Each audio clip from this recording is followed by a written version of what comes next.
because to me it was a musical, but if they didn't dive fully into a musical. No, they didn't. Like they did, but they didn't. Yes, sir. Welcome back to Redacts Show. I'm your host, Wafik, or Feek, with my co-host, my other host. Your co-host, Day in the building. I hope and pray to God that this audio doesn't sound like I'm in a fishbowl again. I didn't spend all this money on this mic for no reason. But with that out the way, we appreciate y'all for coming at us again for episode 84. We're getting closer to that hunt done. But before we get into our topics, we got a good list today. But again, guys, just we really do appreciate y'all subscribing.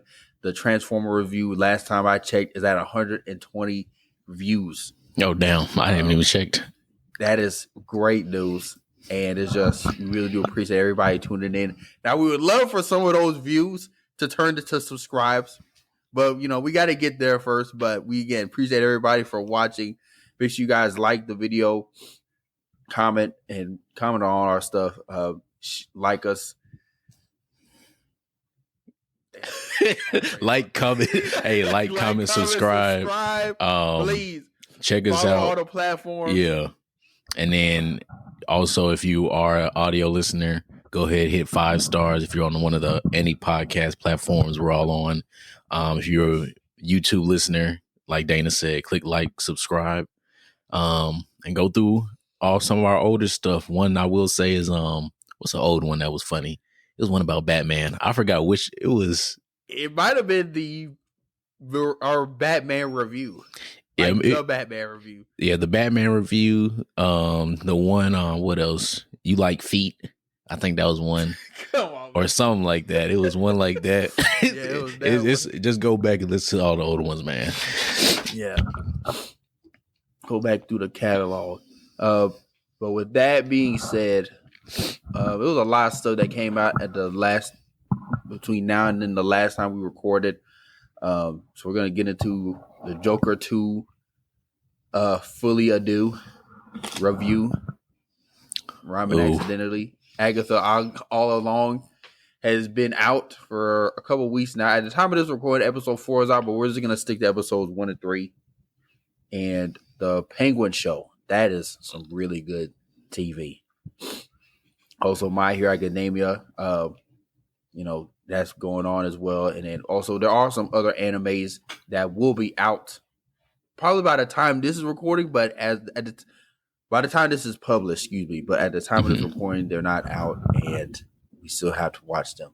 So next time we're going to have those reviews for you guys and some other casting news and trailer reactions. But with that being said, we're going to get into our first topic of the day. The Joker Folie. I don't want to call it Joker 2 because this doesn't seem like a sequel in the sense of a continuation of the same themes and tones from the first movie. Like, in terms of like non-spoiler review, and Feek, you told me this, and I definitely agree 100%. Like, if you have like a disdain or just hate for musicals, or if you just don't like that kind of media, there's no reason for you to watch this movie. I'm being so dead ass. Yeah. Because it'll end up being a hate watch for you. It will end up being a hate watch, and you'll just be mad at the world. If you find yourself on a weekend or something on Max or whatever streaming services you use, and catch us on a weekend, I'd say that might be your best bet. If you like musicals or if you like that stuff, this may be just a bit more.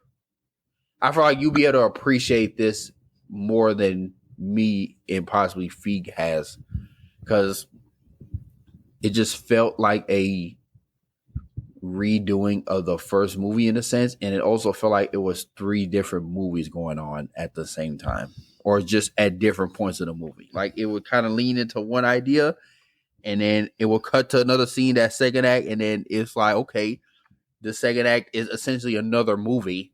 Then after that, it's just, oh Lord, like, yeah. Why is this still going on. But yeah, I don't want to talk too much without saying spoilers. I want to make sure Fee's able to get in here. But Fee, what did you think about the movie? Yeah, pretty much the same stuff. I'll kind of keep it brief just for the non-spoiler one. I said it to you and then you kind of said it. If you like musicals, I feel like you'll appreciate it more. But then also in saying that, you may not like how they did it, because to me, this was a musical with an asterisk sign. Because to me, it was a musical, but if they didn't dive fully into a musical. No, then, they didn't. Yeah, and that's like one gripe.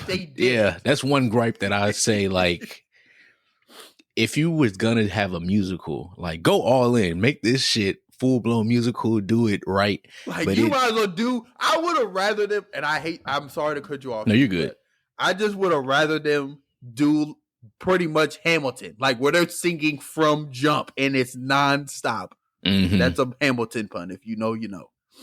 But exactly, like if you gonna go in, jump off the porch, then.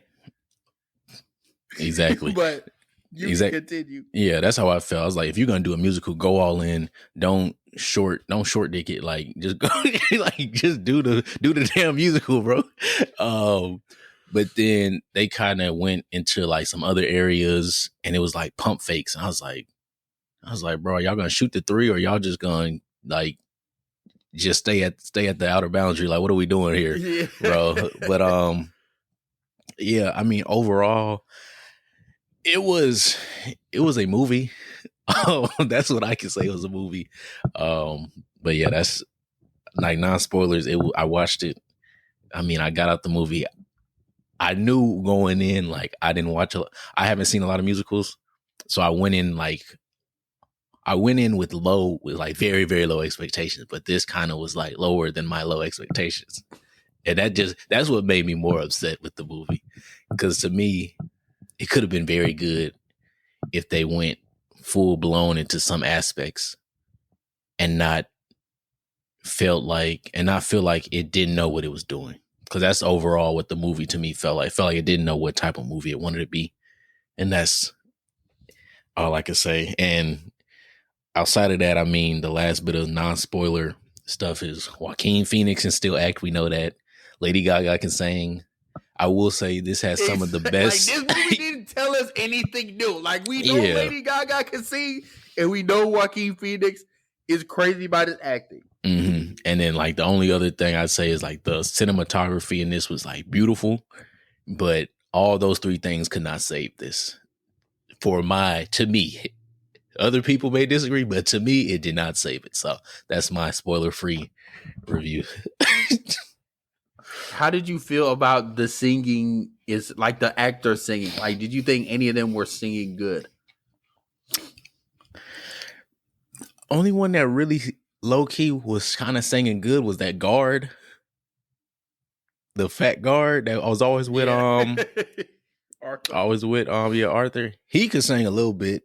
I mean, if I'm excluding Lady Gaga's, obviously, only other person that kind of sung was some of the prisoners when they was in the prison, but they wasn't really singing for real. When the Saints go marching. Okay, so I'll say this. Go marching in. I'll say this. That scene was good, done perfect. To me, that scene was done perfectly. I said, this is good. This is some good shit. Now, it was a scene with when okay, spoiler. We're going into spoilers now, obviously. Yeah, so we're spoiler talk. Yeah, right now, it was. so. We're not gonna beat around the bush. We're in spoilers. So I'm gonna backtrack real quick, then go back forward. I will say I liked how in the very beginning they kind of gave you the reason why it was a musical. When he was talking to that doctor or counselor lady, she was like, "Oh, you use music as like a outlet or something," and he kind of was like talking how, I don't know, I forgot the full explanation, but they said pretty much why in like extreme situations he uses music. So I thought that was cool, but they went to that, and then the music I felt a lot of times was half-assed. I feel like it was just forced. I feel like anytime Arthur Fleck / Joker started singing, it felt forced. Well, because the reason why I asked you, like, did you like any of the singing? Because me personally, I did not like Joaquin Phoenix singing. To me, he can't sing. So I didn't like the mumble singing. Like when he first met Harley and they was in like the hallway talking and she was like, I said, bro, get that shit out of here, bro. Just say the word. Just say this quick convo, bro. I said, I see y'all trying to make them. Yeah, I said.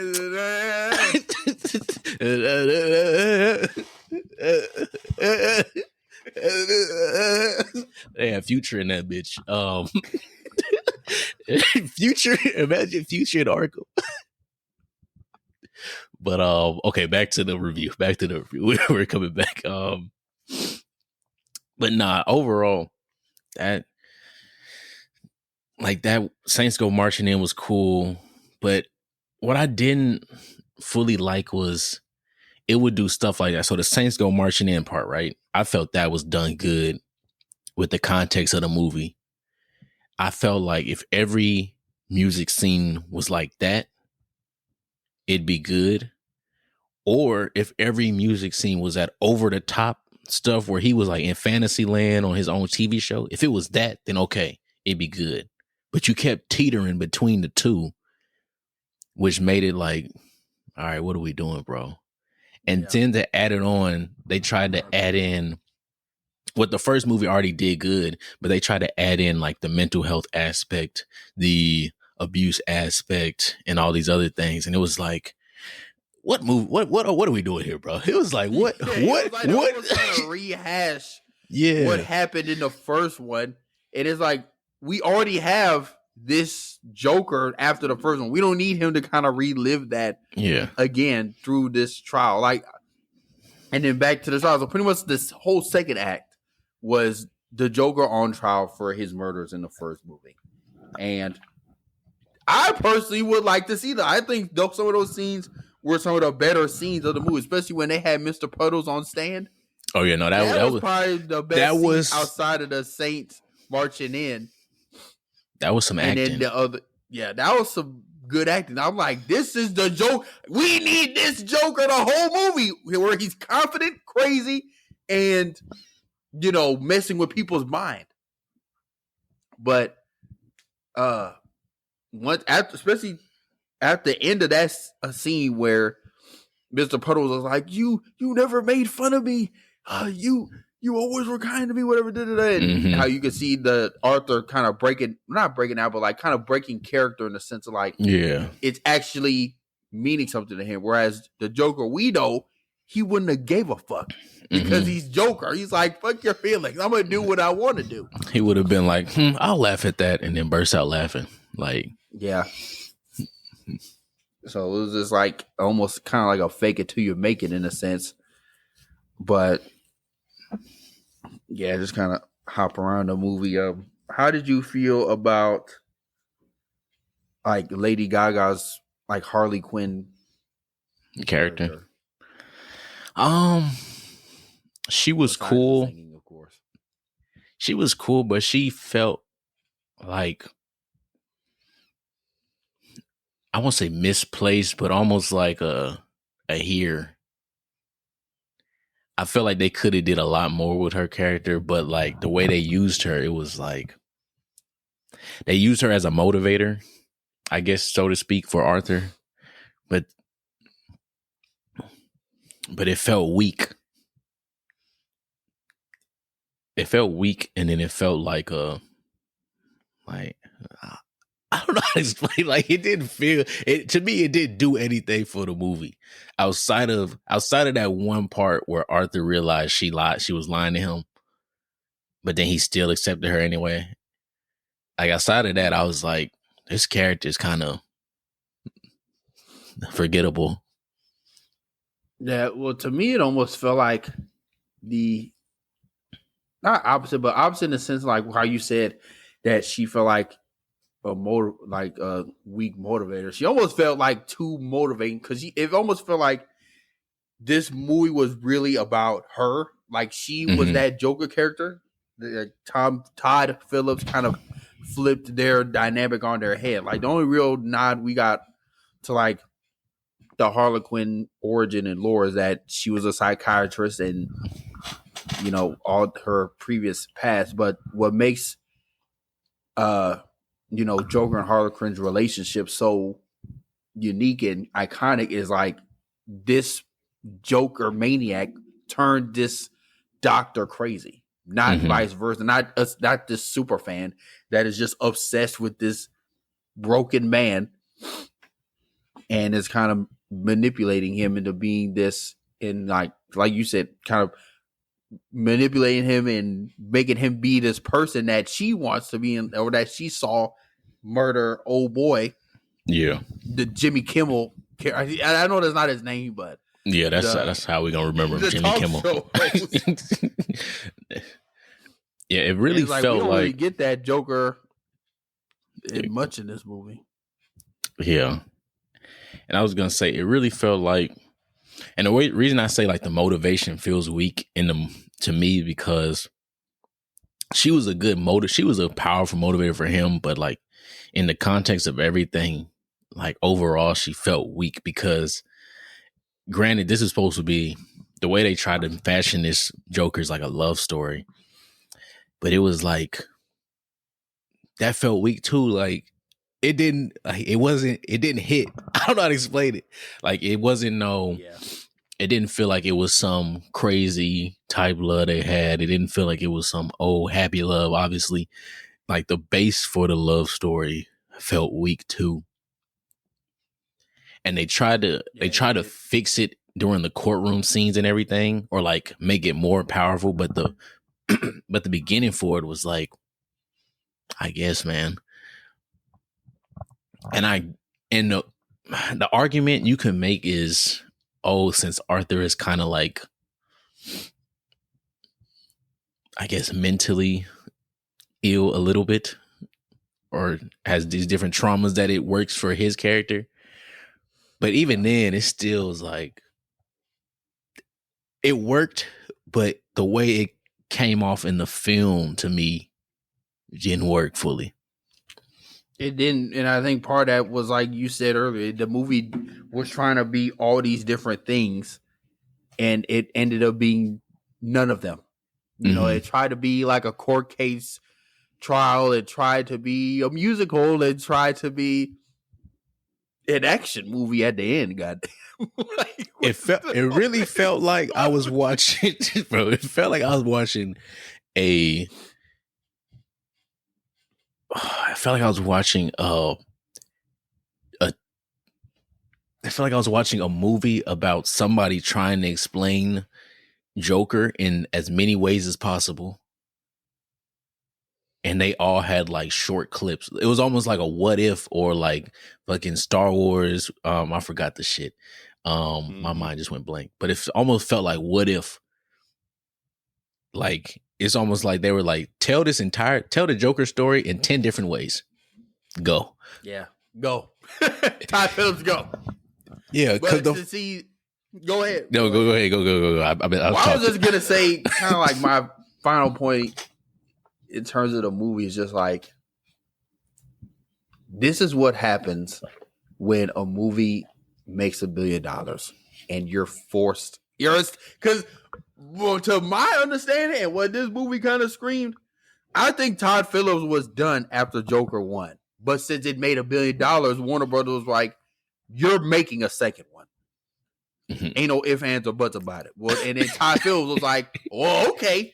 If I make this second one, I'm doing it my way. Yeah. And that's what he did. So I can respect an art form that is completely in the hands of like the director, and it's his vision. There's no real studio interference outside of the fact of them telling Todd Phillips like, hey man, we need you to make this second one. Like, we can't just leave possible $1 billion on the table. Now, this movie is not going to make that much at all. I don't think it's even going to make back I don't think it's breaking even. But yeah, that's what this movie kind of screamed. And, we're probably going to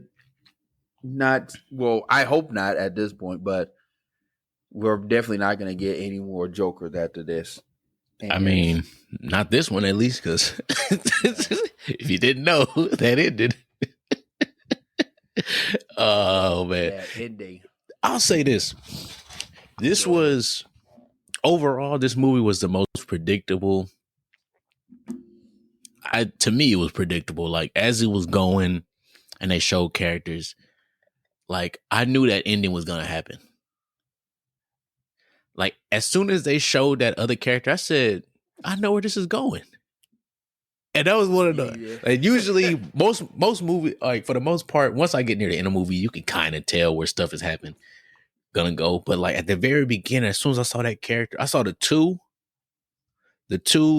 main kind of inmates. Yeah, they kept showing them. Yeah, the extra skinny one who was always with him. I said, this nigga gonna, in my mind, like, that nigga gonna die.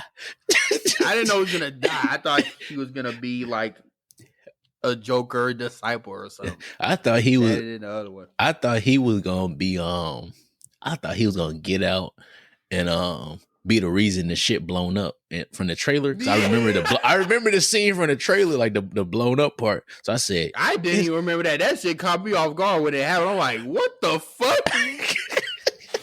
I did not remember that from the trailer.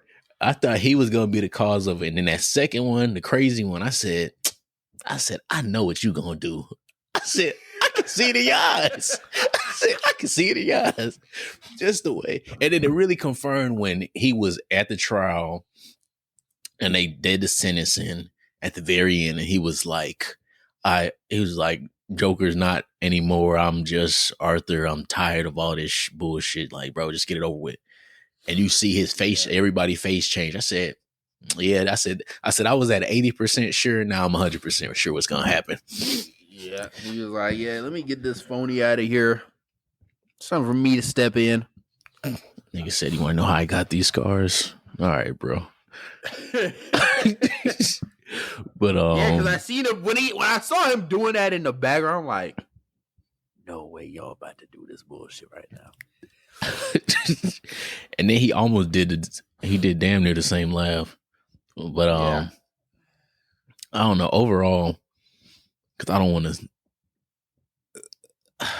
I have more thoughts about the movie, but I feel like it would almost be counterproductive to keep talking about them, to me at least on my end. But my last little pointers, I feel, one, like we said, if this movie chose one aspect to go into, it would have been a lot better. The cinematography was great. I'll say that this might be the best or second best I've seen this year. That alone had me kind of still engaged, especially when they were doing the over the top scenes of them in the musical. Those shots, I said, this is crazy, but it just didn't connect. That was good. But yeah, I think, I don't know, bro. I really don't have no other words for the film. Overall, I mean, if I had to give it a real rating, I wouldn't even want to give it a real rating, because I feel like, to me, since I don't watch musicals and all this other stuff, my rating is kind of iffy. But if I had to give it just a personal rating, it's a 5 out of 10 at least. And that's me being like very generous. If I had to be like full blown, this whole 2. You think it's worse than Morbius? At least in Morbius, I could laugh about shit. Is this movie worse than The Flash? No. The Flash is still awful. Nah, it's not that bad. Let me rephrase it. It's a 5 out of 10. It'll say a 5 out of 10. The Flash is awful. This wasn't awful. This was just, it didn't know what it was doing. I beg to differ. You know how I feel about The Flash, though. I think it's good. It's just the CGI is terrible. The Flash is the worst piece of shit I've seen in my life. Top 5. The Flash is. I will die on the hill that The Flash is a good movie with good plot. You know what we need to do? It's terrible. and the ending was not the original ending. Them niggas was running in the open field. There was more direction in the Flash than there was in the Joker. I'm gonna go ahead and say it. I think the Joker was worse than that. Okay. I would say it was like a 4. Be off the strength of not even because again, the singing wasn't really the problem. Even though I'm not a musical guy, the singing wasn't the problem. It was that choppiness. Exactly, choppiness. There was no fluidity. It was trying to do a million different things and failed at all of them. Yeah. And the only argument you could make to justify the choppiness, which if the director comes out and say it, I'll be like, somebody definitely told him to say this, is it was choppy because Arthur is kind of unstable. That's the only way you could justify the choppiness. But even then, you should make it. I feel like as a viewer, you should know that it's choppy for the character, but it shouldn't be choppy for you. You get what I'm saying? Just like I hear you. Just like when you watch films and people are going through distress, like the characters is distressed. You're a little distressed, but you're not going through the exact same emotion as every character. Exactly. All the time. It has to be a balance. And this didn't feel like a balance. It felt like I was the patient too. I said, what the fuck am I watching? I said, where are my meds? That interviewer from that one scene, he's like, when Arthur started singing, he said, like, bro, because I think this is the first movie. I don't know the last movie where like the end credits rolled, at least for a premiere, where the end credits roll and nobody clapped. Like my theater was packed to the brim. Nobody clapped. Crazy. Everybody just. Oh, go ahead. Well, I was gonna say because there was a report that there was an 11-minute standing ovation for this movie at one of the premieres. When was the last time you ever clapped that low for 11 minutes? Them niggas was clapping. It was over. But 11 minutes? That had to be at one of the film festivals. It was, but still, like I still find that damn near hard to believe. Especially this movie, and it's like you're not clapping for longer than 2 minutes. Yeah, because the credits start rolling. When I tell you, I looked around the theater, nobody clapped. It was a group of girls like on the side. They just looked at the screen, and one girl said, "That's it." I said, "Oh shit!" I said, "Oh shit!" Like people, like I think this was one of the few times like this felt like some in-game shit where everybody's kind of just like. But in-game, it was a reason for that. This one was like the polar opposite. It was like, what? Oh. It was like a cold. It was like hive mind. Like, what did we watch?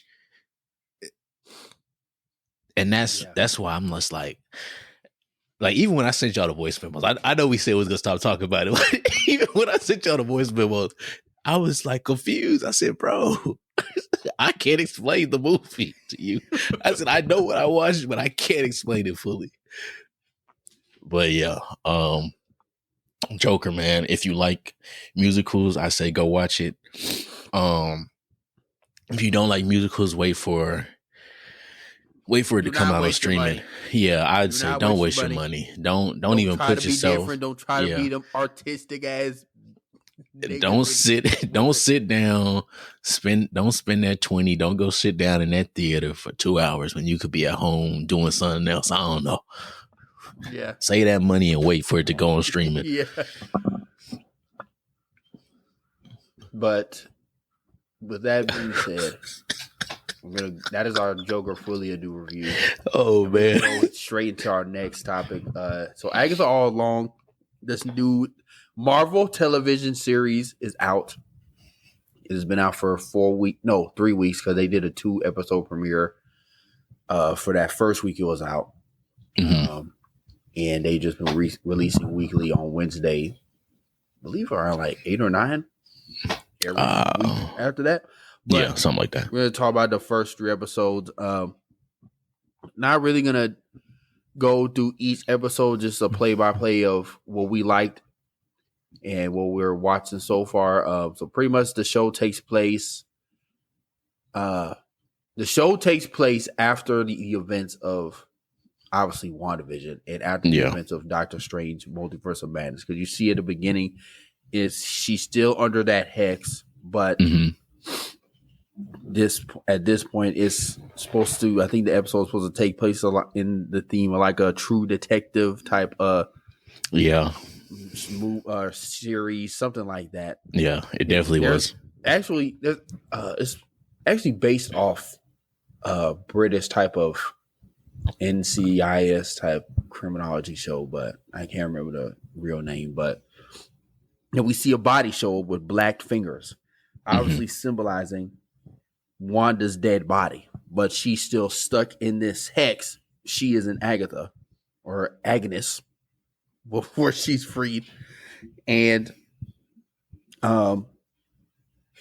she's not registering like, I think when they show her, because they don't show the body, but obviously she sees it, and I think in her mind she's a little bit coming to, but doesn't really recognize who that is. But I think it's obviously meant to be Wanda after she died at the events of Doctor Strange. Died. Multiverse Quotation. of sadness. It's a multiverse of sadness. I mean madness. But and then other characters show up. We see Aubrey Plaza's character. Dang, man. What's going on? Sorry. We see Aubrey Plaza's character show up as in the hex, but so she's kind of playing along with the hex because she knows Agatha is still trapped, but you see her show up as like another detective or some sender of the FBI type shit. You're here to take my case. Help her basically get out of that hex. And then we see the team. So we're probably gonna keep going, but I guess so far those characters. How do you feel about them? And my question to you is, who do you think that boy is? I think it's so. Especially after these 3 episodes, who do you think that man is? Give me 1 second to pull up the cast so I don't just say this person. I get the cast. So okay. So after Jennifer talked to him and she was explaining Agatha's past. So part of me wants to say that's too easy of a layup to just say that that's Agatha's son that she gave up. So I kind of want to say that, but at the same time, that's too easy a layup. So I know it's not her son. Now could it be, I saw reports, right? I know that right before the show dropped, they said that either him or somebody else that they might introduce to the show is supposed to be what's Wanda's son name? Billy. I think I think they said Billy. Oh, Wiccan. Okay, yeah. I think they said he's supposed to be in the show, so it might be Wiccan, but I'm not sure. Yeah. Billy Kaplan. Yeah, those are two right now.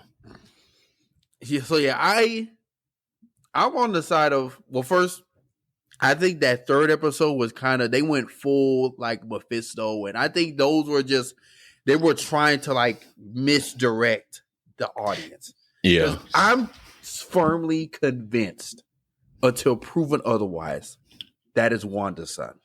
I'm fully convinced, literally until proven otherwise. Until that nigga says I'm someone else, that I believe that's Billy's son. Or Billy's son. I believe that's Wanda's son. Yeah. That's Billy just reincarnated. Yeah. And I think that'll explain the hex that's on him. Yes. Because uh Agatha's son, she did have a son, but his name was Nicholas Scratch. Which, if you remember, in those first couple episodes, or in that first episode, when she went in that room in her home, and it had Nicholas Scratch on like the plaques and all that stuff. Because the lore behind Nicholas Scratch is she traded him in to get the Darkhold, or something happened to him. While Agatha was getting the Darkhold, which caused him to die. I don't know if it's either he traded him in for the Darkhold, or she was getting the Darkhold and that nigga died. She sold that nigga at a Scholastic book fair.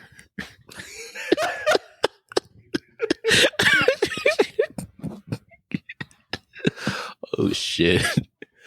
But in the comics, Nicholas Scratch is meant to be like a member of the Salem Seven, I believe, and is like that is meant to be Wanda's son. So I think it'll be. They might show him again, or again. They showed it. They might show him. They might show him, or they will be flashbacks of a younger Nicholas. Yeah. Because also this isn't really Marvel lore. This is kind of like religion lore, like Nicholas Scratch, because it's believed Nicholas Scratch is maybe meant to be like an agent of Mephisto, like she said, or like a demon or the devil, because Nicholas Scratch is another name for the devil in just religious lore. Okay.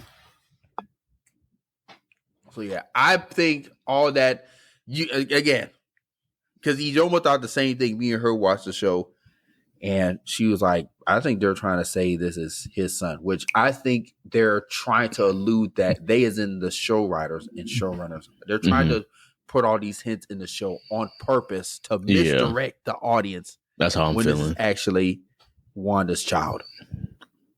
And it'll probably be revealed either at the end of this season or made like at the midpoint.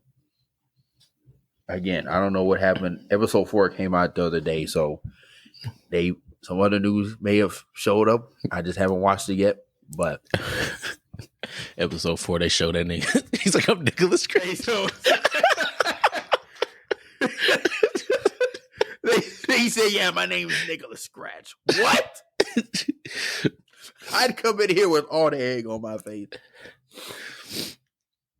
But how you feel about in terms of the go ahead. Well, I was gonna say, I just feel like the show actually, because I remember we talked on here before just shitting on the show, and I've come on here to say I stand corrected. Like, I enjoy this for what it is. It's like I guess an MCU or Marvel Television take on Hocus Pocus. I don't even want to say take, but I feel like it's just their kind of version of that.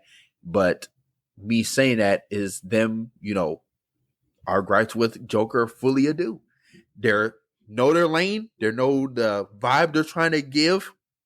They're sticking with that. And so far what we've gotten has been really good. Like, I'm really liking the casting is great. Billy, his actor is pretty funny, and like I feel like he's meant to be almost like a POV type actor, or like a actor for the audience, whereas like they're kind of explaining all this witch stuff and all this stuff, keeping the audience in the loop and educated. So I think that's really cool.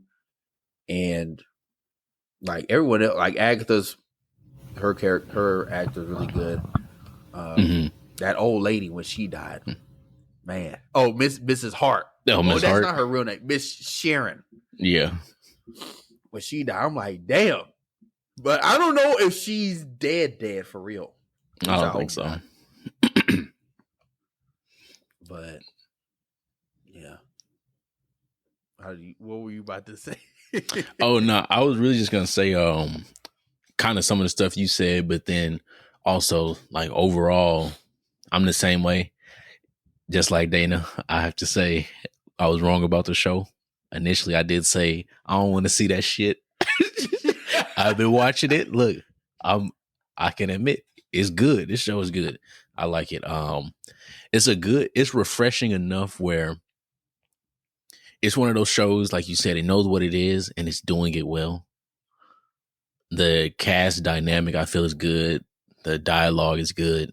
And then what it can lead into just by the name drops is enough where it's like, okay, I'm engaged to know what else are y'all going to mention, right? Mm-hmm. So far, I feel like this is a refreshing Marvel project. Yeah, I definitely agree as well. I also think in terms of like more kind of predictions for the show, because they kind of alluded, especially in the first episode, and I think the second one too, or definitely the first one, was like Aubrey Plaza's character. Her and Agatha had like some history, which I think they alluded to like them being in a relationship, and they probably birthed Nicholas Scratch. Maybe they were in a relationship, they had Nicholas Scratch.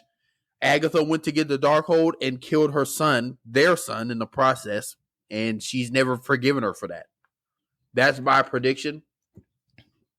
I could be all the way wrong, but did you see the rumors that she's supposed to be Death?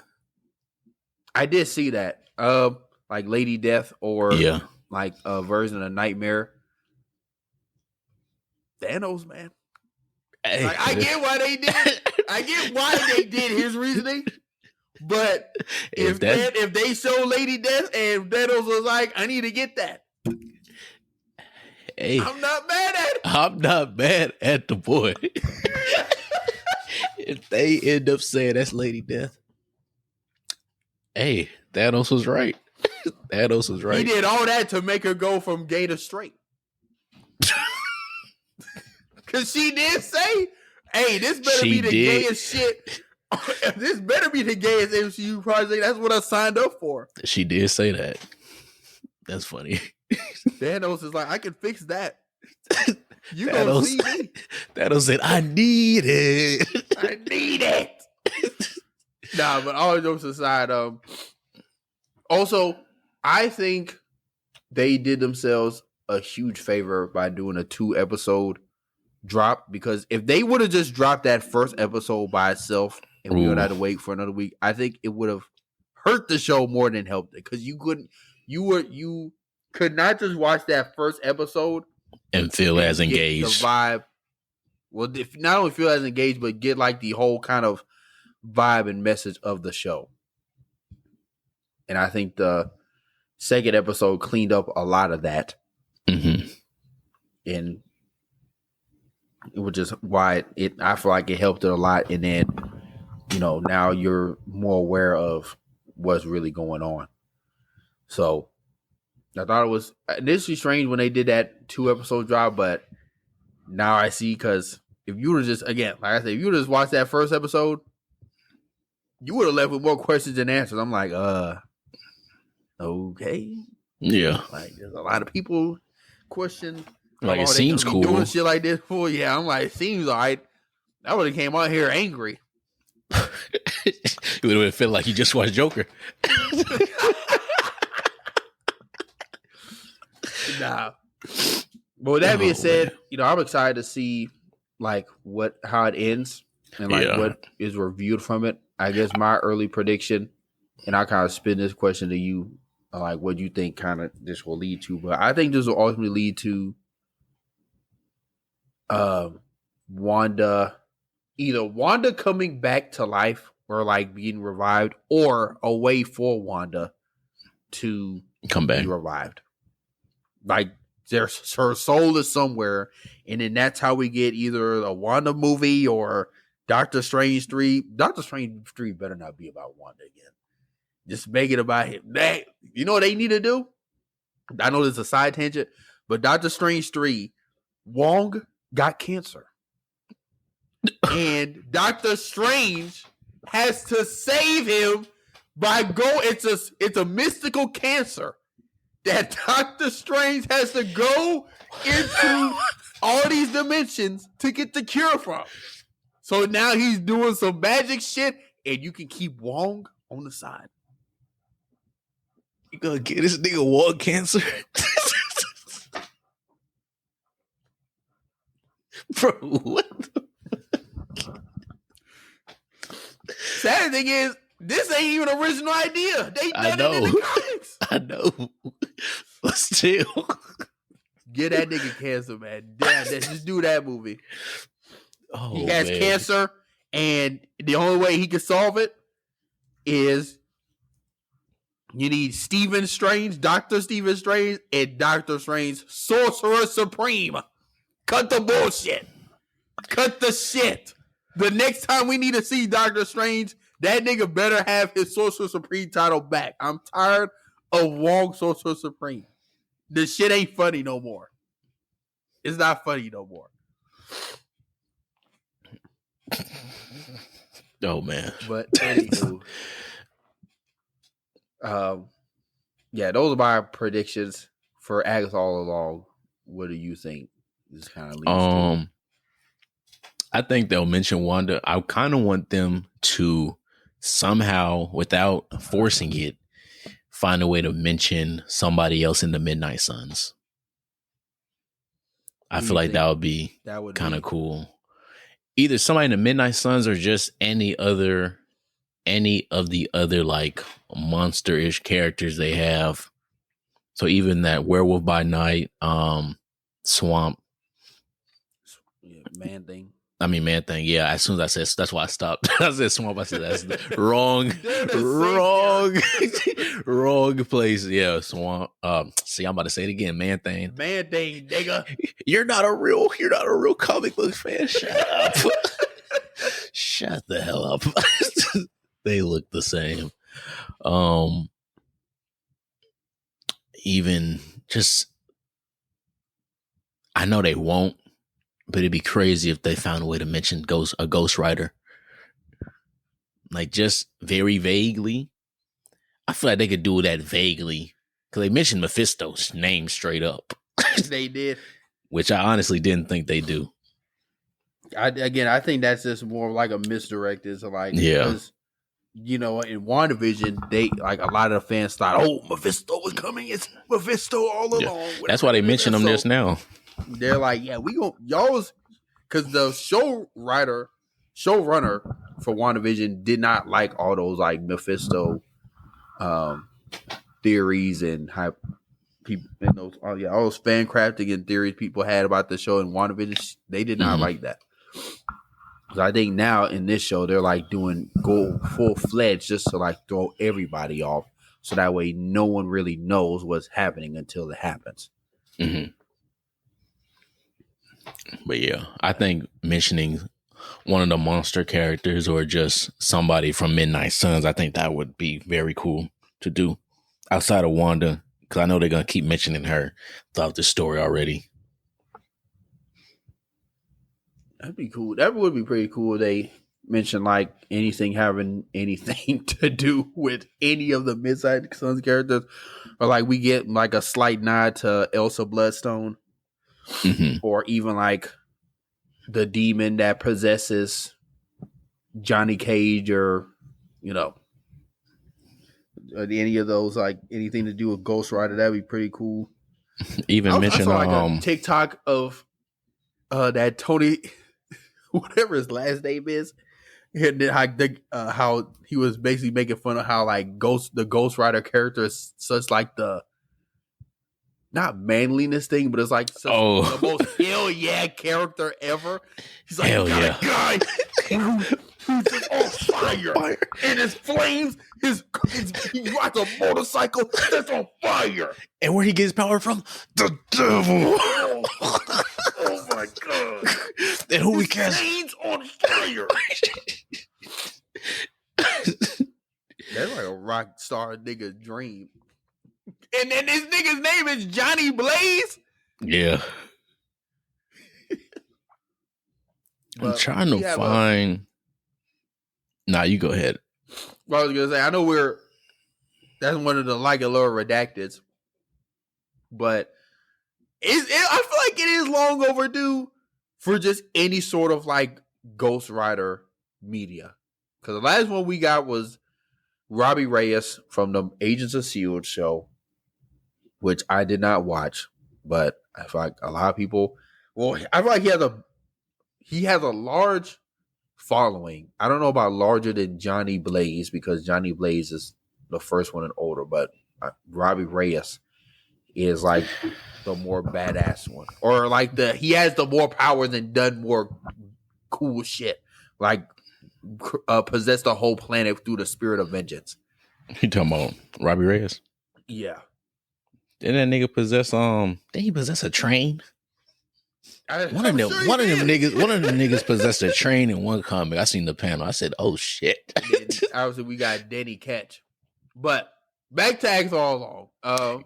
What I was trying to remember. I was trying to remember members of That's what I was looking up. I was trying to remember the members of the Midnight Suns. If they find a way to mention Magic, because she's an X-Men, that would go crazy.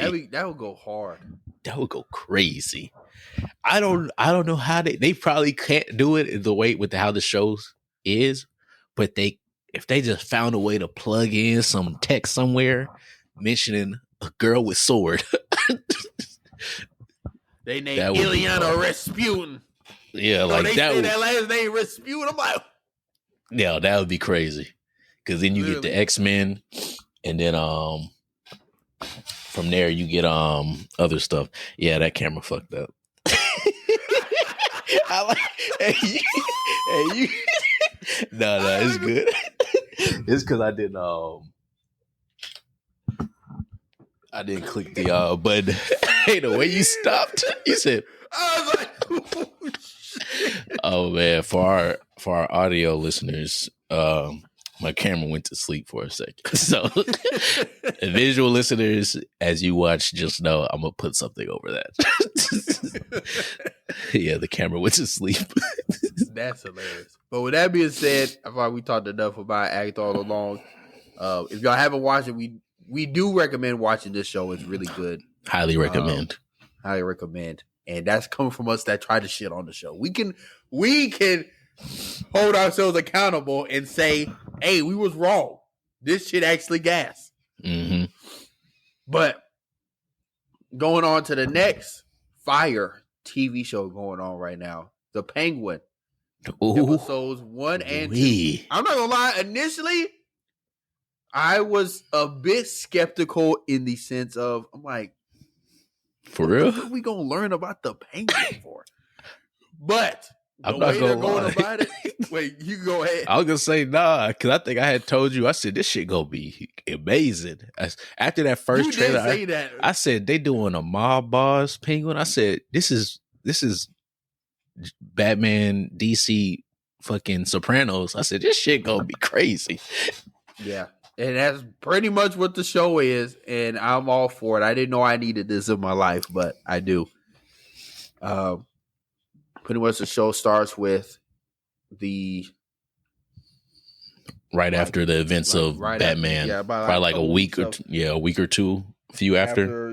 Batman 1, because you still like hear news reports of Carmine Falcone's death, and like just the flood from the Riddler and those events, so they're still kind of recovering from that. And we pretty much pick up with the Penguin.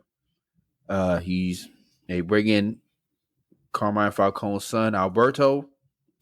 He gets popped, and the show starts pretty much, because the show is essentially the Penguin trying to take over the family, but face the repercussions of what he just did, which is take out his former boss's son because he laughed at him and got emotional and acted on instinct, which we see in that scene where he's like, oh, fuck. When I tell you that opening scene, that shit caught me off guard. In my mind, I knew he was going to kill him, but the way they did it, because he was chilling, they smoking, drinking or whatever. And then he was like, Oz, you're a bitch. I said, oh shit. Cause he was like, Penguin was pretty much telling the story about some old gangster that used to be in like his neighborhood and how people like respected him. They had like a parade for him when he died. And he was like, you want a fairy tale ending? What the fuck? That's what Falcone's son pretty much was telling to him.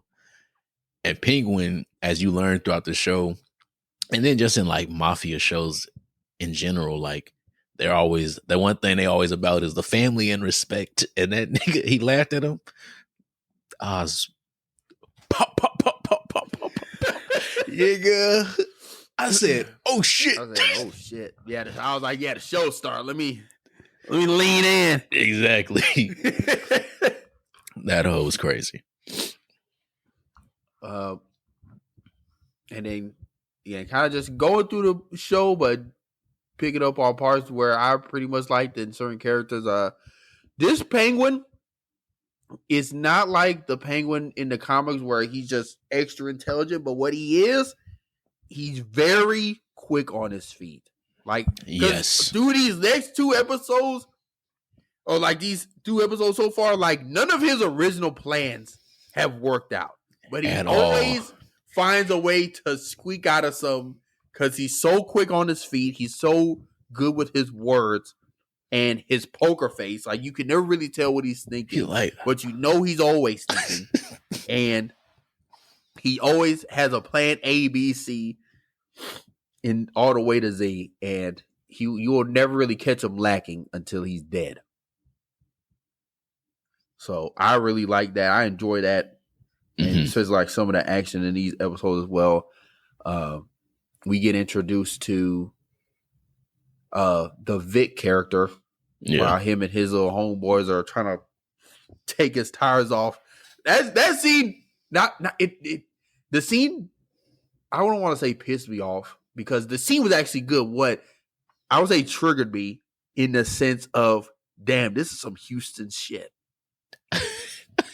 Like, the scene was good. Do not get confused. I'm like, just watching that immediately made me think Houston and how niggas' cars be put up. We literally left on bricks. They're about to leave that nigga shit on bricks.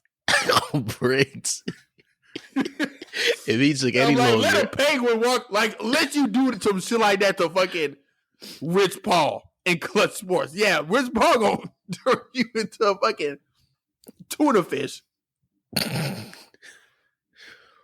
Nah, man, but I thought that was a good scene, and then that's how we get introduced to Vic, and then pretty much we see in that moment like he has a disability as well. Yeah, he got speech impediment, and we see Oz, which kind of side note. How do you feel about the name change? And I'm using air quotes. Oh, from Oz to Penguin. I mean, from Penguin to Oz. Well, not even like, because someone called him Penguin in this last episode, but it was more. They don't call him Penguin because it seems like a derogatory term. I was saying like the change from Oswald Cobblepot to Oz. Oh, to Oz. I think in the way this show is done, I actually like it just because it seems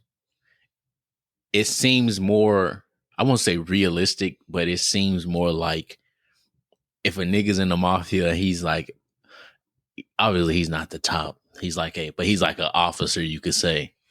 Like, yeah, I'm not calling you Oswald, bro. You're Oz. So I feel like in that sense, it makes sense. And I like it.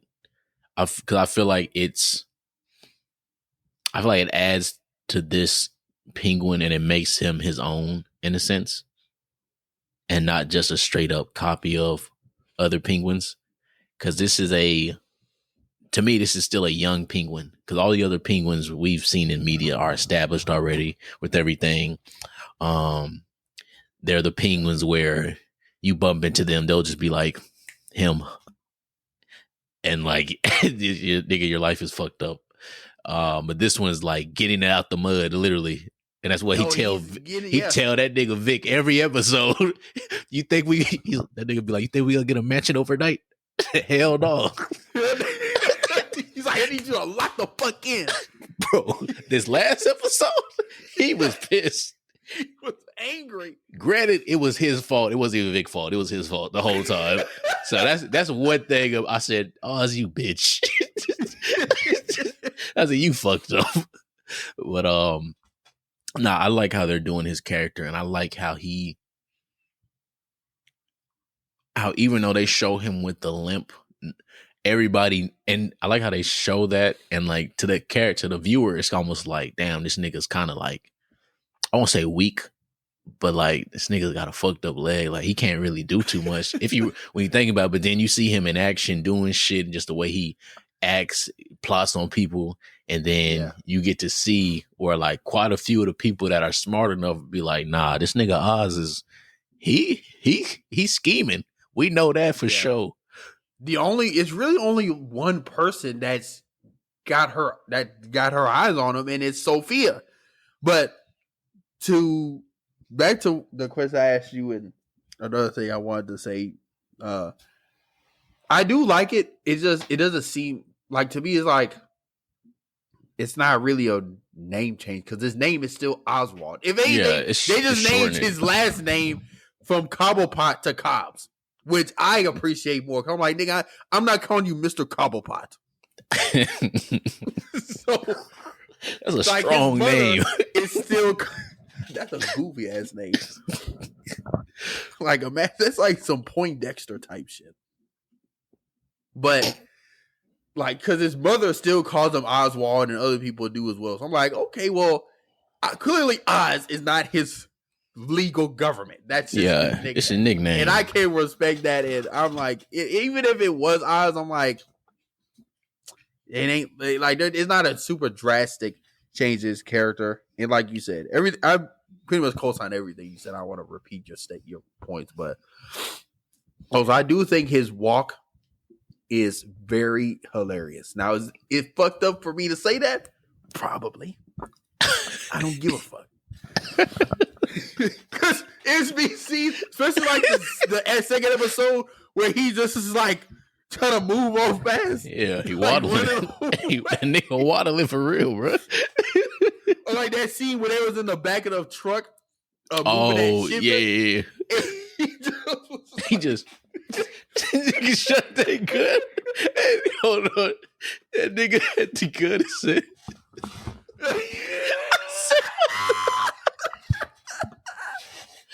oh man. Oh my God. No, I really enjoy this Penguin. It's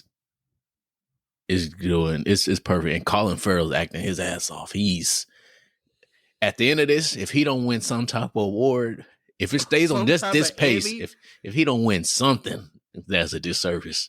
Him or Sophia, because Sophia, I want to get into her, like the hangman, because she is, so obviously we get introduced to her. She gets dismissed from Arkham Asylum. From Arkham. I think because her family put her there, but in the comics, she's the hangman character. Mm-hmm. She's kind of portrayed a little differently. I know she was big in not the Long Halloween, but the comic book run after that. I can't remember the name. But this is a side note too. I didn't realize that her brother is fucking the nigga who I said should be in the Batman too. Fucking Calendar Man. Alberto? Yeah, Alberto Falcone in the comics are pretty. Unless I'm just speaking out the ass.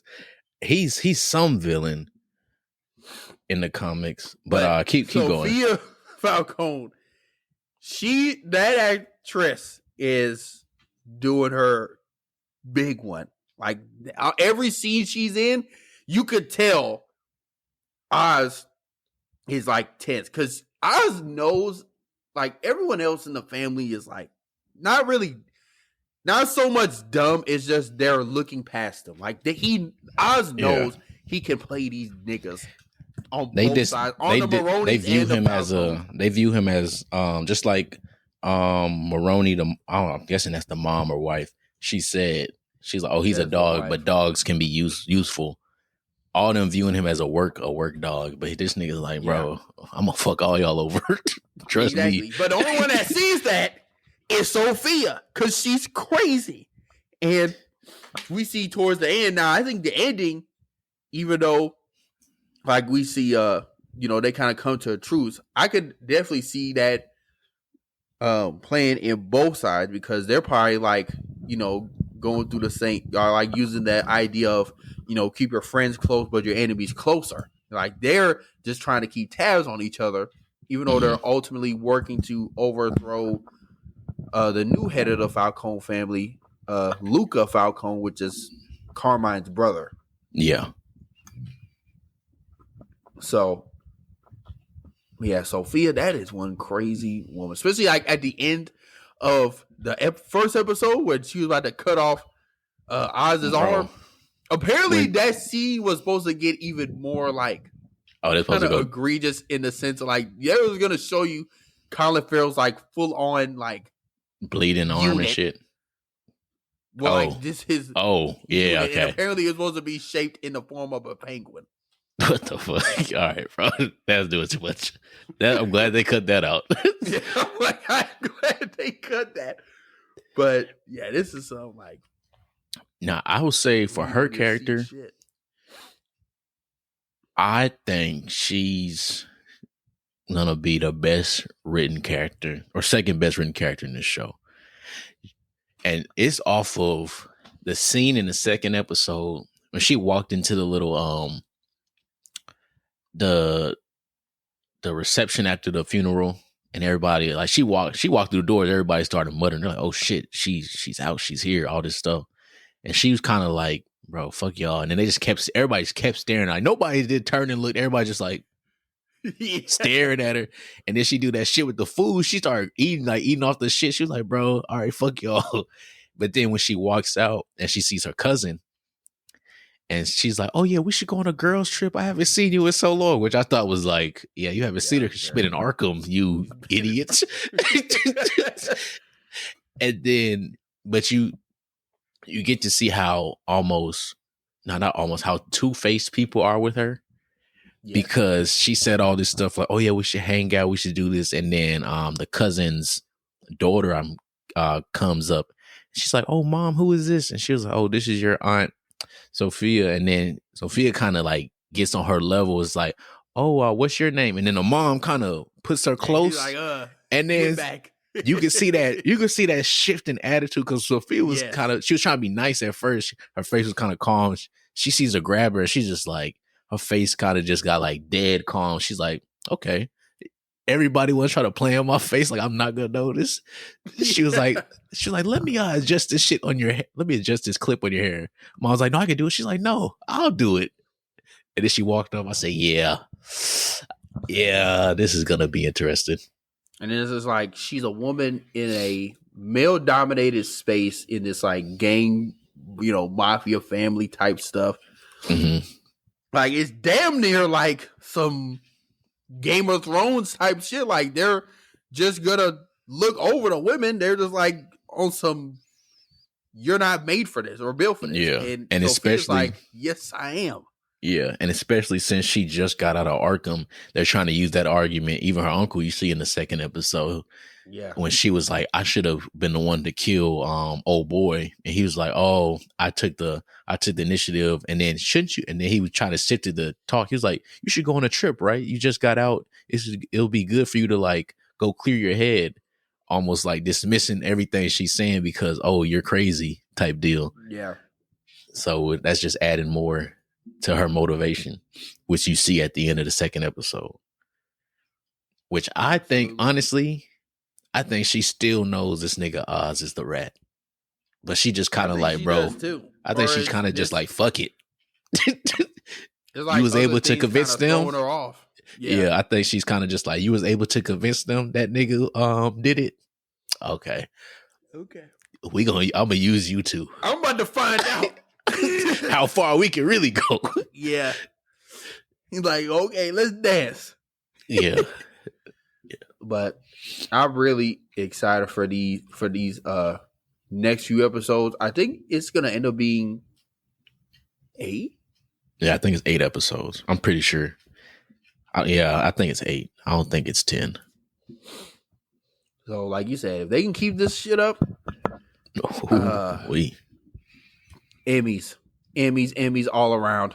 You get an Emmy. You get an Emmy. Get that nigga Victor Emmy. And then I wonder how. I'm also curious to see how this plays into the next Batman, outside of obviously the Penguin being like the new kingpin of crime. Mm-hmm. Like, I wonder if they introduce or like talk about a new Batman rogue gallery villain that could show up in the second movie. Like they talk about Hugo Strange or a Mr. Freeze character. For a second, I won't lie. For a second, I thought her doctor was Hugo. For a second, I looked at that last name on the on his desk. I said, "Did I say Hugo Strange?" But it wasn't. It was just some name. Because he had that fucking light on, that little red light, like hypnotizing her. I said, "What the hell is going on?" Use like who that is supposed to be in terms of like Sophia. It seems like he had like a little something with her, but yeah, you saw he was laid up with her. I said, "Hey, yo, looking at her and stuff, like you like him crazy, huh?" I said, "Unhand her." He's like, "She's mine." Oh man. But I'm really liking this show so far, and can't wait to see these next few episodes and how they play out. And I know we didn't really talk about it a lot, but like the Victor character, I'm interested to see like more of his kind of life and backstory in a sense. Like, I don't know if he's supposed to end up turning into like the Victor Zsasz character. I think. Oh, I've seen people talk about that before. I know why people said it. They said it off that first episode because when he cut old dude hand, and then he was saying like, "Oh, I couldn't have cut his head off because," and he started explaining it, and I was like, "What the fuck?" So I see why they want to do it. I personally wouldn't want him to be any type of rogue at all. I kind of would just want him to either stay with Penguin as Penguin's, I don't know, driver, move up something, or just stay himself. Yeah. Me personally. I agree. But that being said, I'm going to go ahead and move on to the next topic, which is My Hero Academia. The latest couple episodes. Don't ask me what episode number, because I don't know. I don't know either. The last one was I Am Here, which I'm starting like their fights are starting to get dragged out now. Because this last one was good. It was pretty much the Shigaraki and not Shigaraki. It was like the whole Endeavor family reunion. Oh yeah. Where they stopped Dobby from blowing up, and how Endeavor was like, in order for me to repent for my bad fatherly behavior, I gotta give him that hug with you. Yeah, give him. And then all the children were like, "No, we gotta freeze him and like just tell him how you really feel." And Dobby's pretty much like, "I wish I would have found this out sooner." Yeah, honestly, I wish I would have been able to tell y'all, but you just had to go to the park, huh? Or you just couldn't have been at the park. You had to be doing shit else. Not even that. You just had to abuse me, nigga. Like, what the fuck? That nigga Deborah's a terrible person.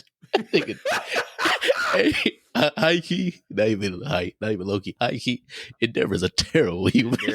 Endeavor is a terrible human being. Oh man, but he live. That's great. No, better guy. He gave birth to Toto or Shoto. Yeah. But how are you feeling about what's going on around this? All right, I know you already finished it, but I don't know if you're been watching. I know you've been watching them with Sage, getting his reactions. I'm still waiting to see those. Oh yeah, I'm waiting to see him too. No, but it's been cool. I think we're 2 episodes behind. So I know we haven't seen the family reunion one or the I Am Here. But I'm really interested to see the I Am Here one. I'm really interested to see how they do that. Because they did the I Am Here. Because the I Am Here one was the Endeavor family reunion episode. But before like that second half, that first half was not Endeavor. All Might telling Shoto and Tengen, the Ida. Yeah. Like, y'all the only 2 that can do this. Y'all better move y'all ass. And then how Endeavor went out in the street in front of Prime. Not even Prime. This is just young. Oh my. Like teen Gohan is teen All For One. Going up against old All Might. And then he had that suitcase and that car started coming out and he had that eyes up. I'm like, oh, so I'm thinking they gonna get into that. And then they cut to the Endeavor family reunion. Okay. So they didn't go into that yet. And then I don't think they will. Not because I don't even think they'll go into it in the next episode. Yeah, because there's only 2 episodes left in the season. The next episode seems like it's just gonna be about Uravity and the other girl with the blood quirk. Why my brain go off? Bro, I know all their names. Dobby, Spinner. Bro, this is bad. Why'd I forget everybody's name? Toga. Yeah. Oh my goodness. It's one of those days, man. Look, man. Before we started recording, hurry this fucking recording up. Hey, no, not even before this recorded, man. It was on the gulag, but okay, that's good then. I kind of guessed they would wait to do that All Might one because that was live. You can't do that in 2 episodes, man. That's what I would say. Drag that whole out. Extend that. So I'm excited. I'm like, let's fuck up because I hated that they just teased you like that. Like it literally was just All Might crossed out like this. Suitcase in one hand, car behind him, and he's about to transform. And then you see All For One at the top, like pissed off. Nigga, I'm about to bring your ass. I'm in my prime form, and you're just an old ass man. Yeah, you about to get this business. Oh yeah, nah. They could really. This the one time I could say y'all can make them. Y'all could force a movie at the end because Dobby's done after Toga. Only thing left is All Might and then Deku. Like these fights, those are the last 2 fights, and then. Yeah, because Deku and Shigaraki, they're literally just still holding each other. Yeah. Looking at each other like this. And, screaming, I'm your hero. I'm your villain. Yeah. So them last 2, those are the last 2 real fights. Actually, not real. Those are the last 2 fights in general of the whole series. So, no surprises, no coming out parties, no nothing, no gang ups. What you mean? Like while either All Might and such are fighting, and while Deku and such are fighting, no one comes out the blue and trust me, there's some surprises. Oh my! There's some. Oh man, it's 3 surprises. It's 3 like true like holy shit surprises. Because I've been watching these episodes like, like y'all really going in, huh? So I don't think next week I won't even really bother talking about that Uravity stuff unless something like actually like some shit happened or like they start that All Might fight.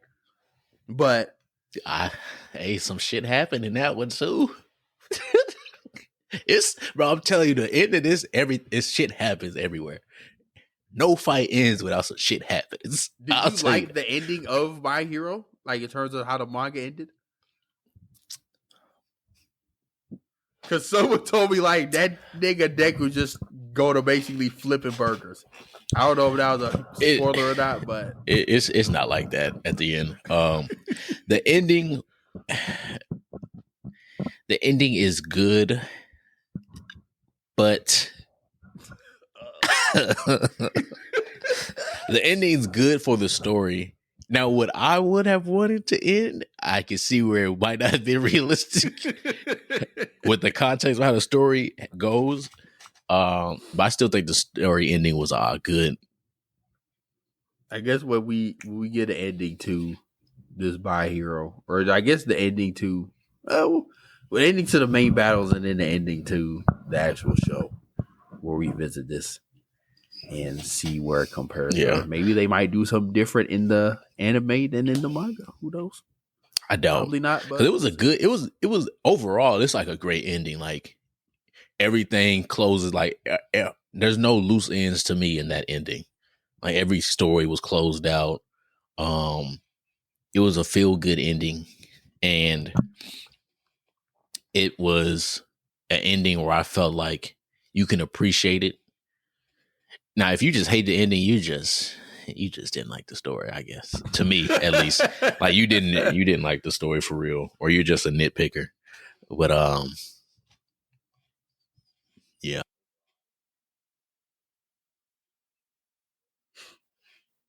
Interesting. Well, that was pretty much our quick My Hero Academia discussion. We're gonna keep talking about it more weekly, along with other animes that are getting released this next couple weekends. But next we're gonna talk about some news. I don't know if you want me to wait till your camera get fixed, but no, you keep talking. All right. But so Kyle Chandler, as I think at this point, has been cast as Hal Jordan in the DCU Lantern show. We know that previously it was offered to Josh Brolin. He then declined it. A lot of people were in uproar about that when he was offered the role because they're like, Josh Brolin is old. Why do they want Hal Jordan old? And then Kyle Chandler is offered and cast, which I think he accepted, and it's still kind of the same thing where it's like, why they want Hal Jordan old? Make him young. I want Hal Jordan. And I guess, Vic, before we get into this discussion, because initially this was just going to be a like and love redacted, but I think this kind of warrants a bigger discussion of the interesting kind of discourse and like hand wringing about Hal Jordan casting and stuff. So I guess, what are your thoughts ultimately?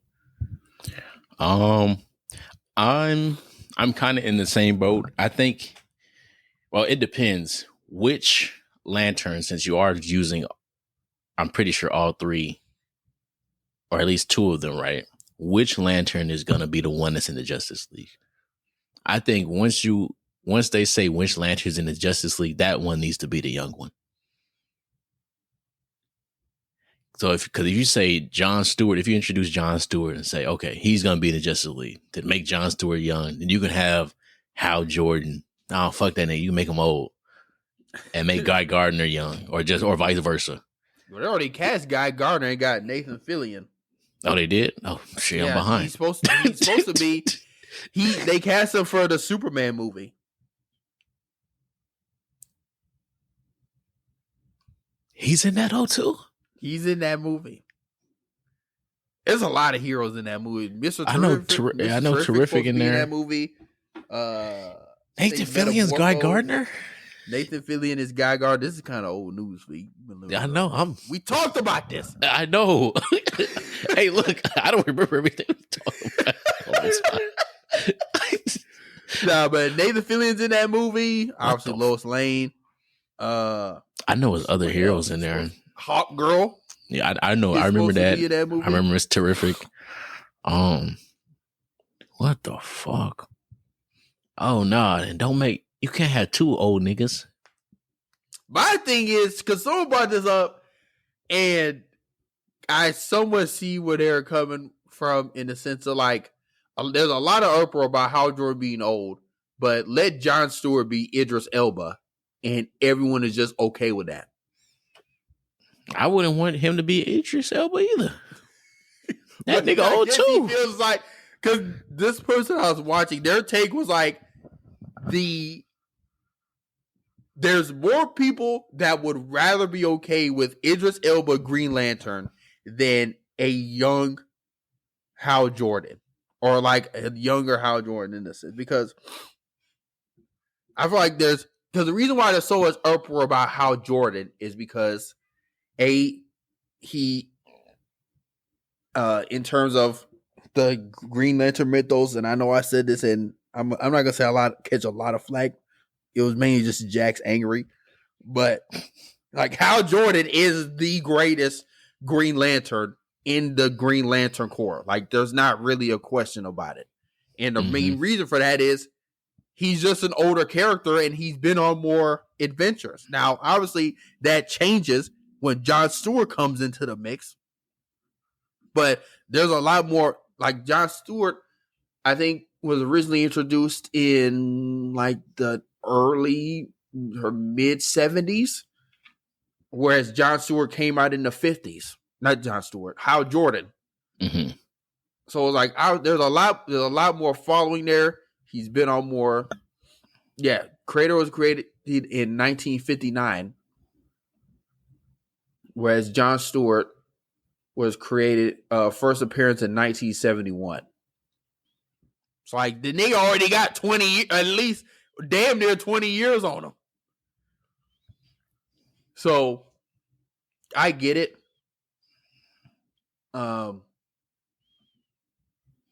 Me personally, I would love a Green Lantern on the well, obviously they're gonna have a Green Lantern on the Justice League.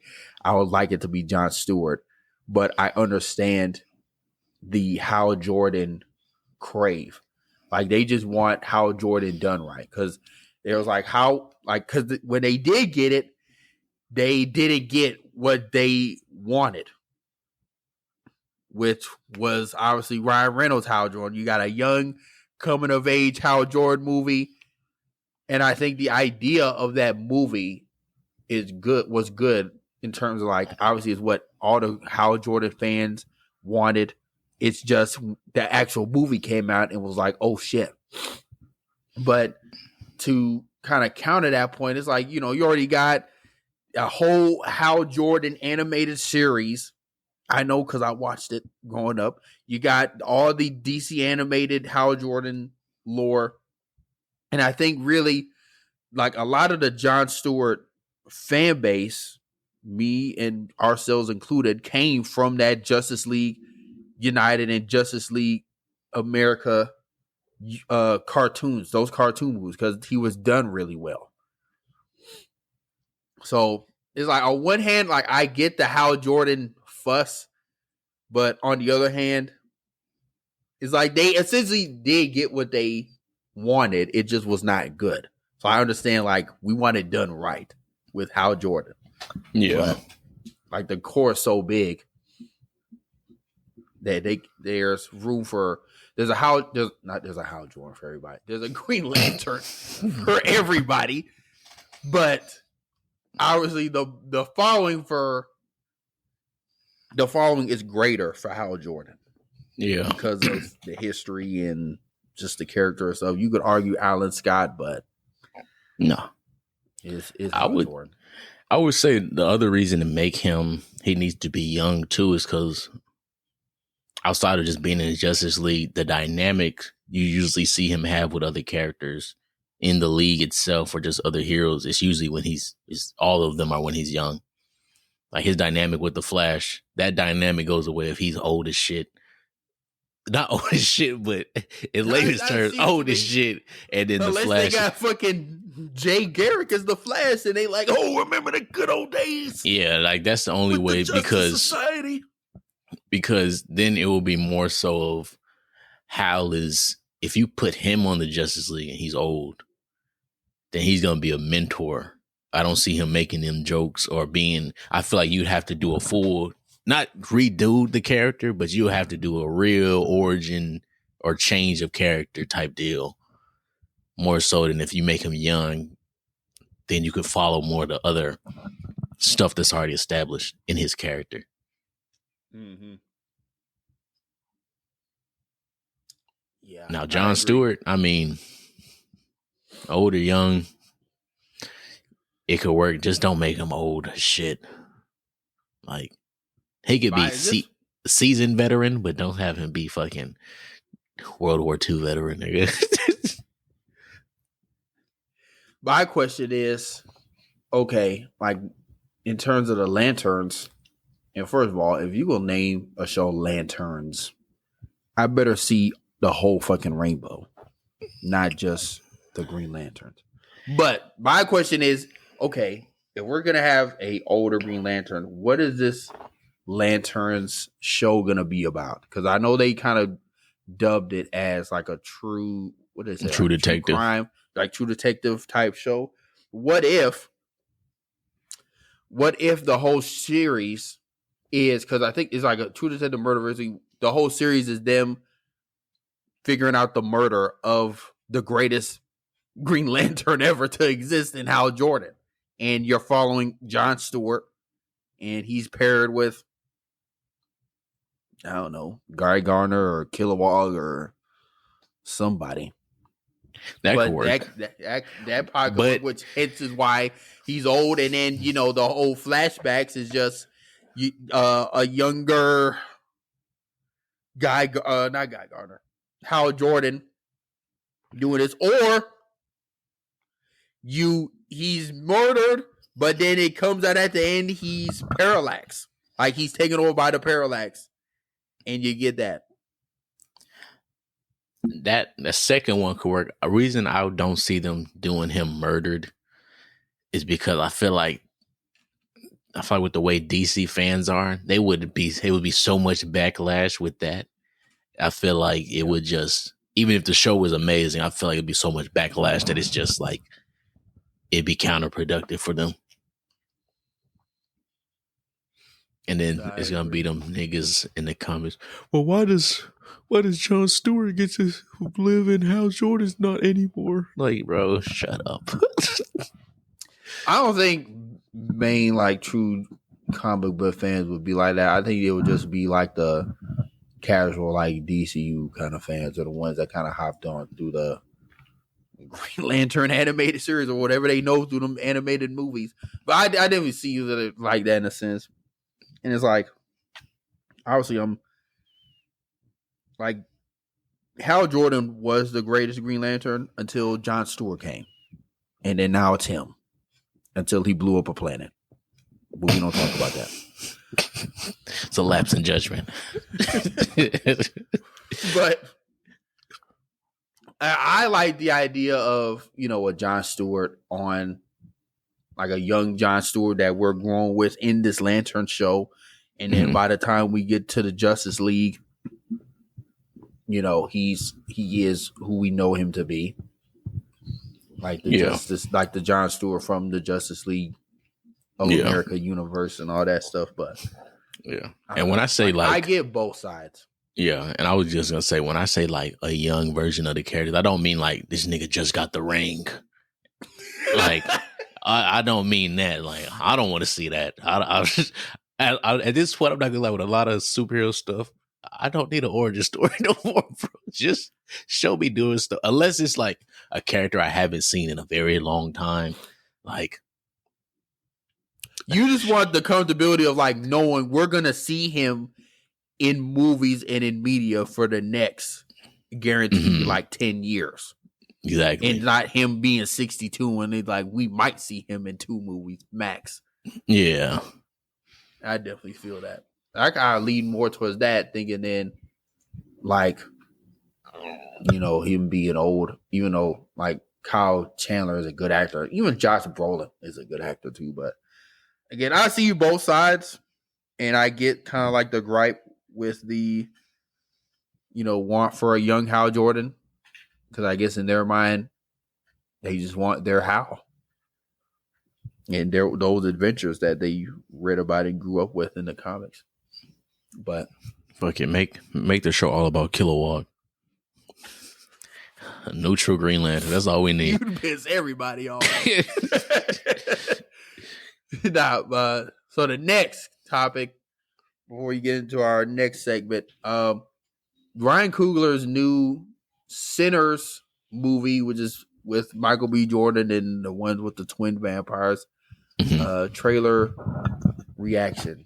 The reason why I put trailer reaction is because I did not see the whole trailer yet. They only like the first 10 seconds. I don't know if you have, Feek. It played in the Joker screening. I didn't watch it all because I saw it playing. I said, I don't want to watch that here. So I closed my eyes. All right, so we're going to react to it. First time watching it all, and then give our thoughts.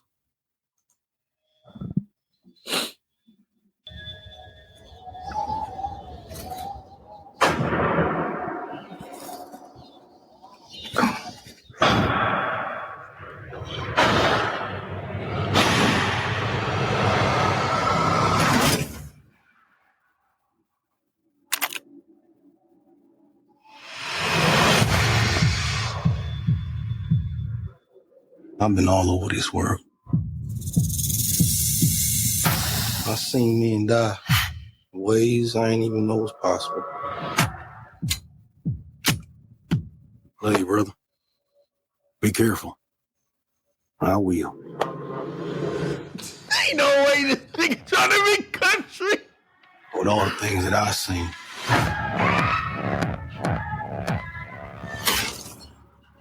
I ain't ever seen no demons, no ghosts, no magic. Till now. To get back inside.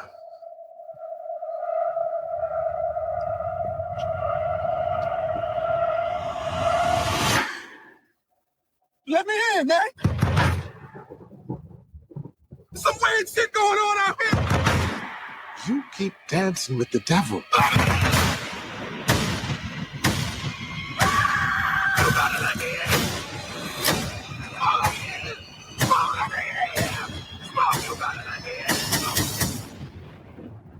One day he's gonna follow you home.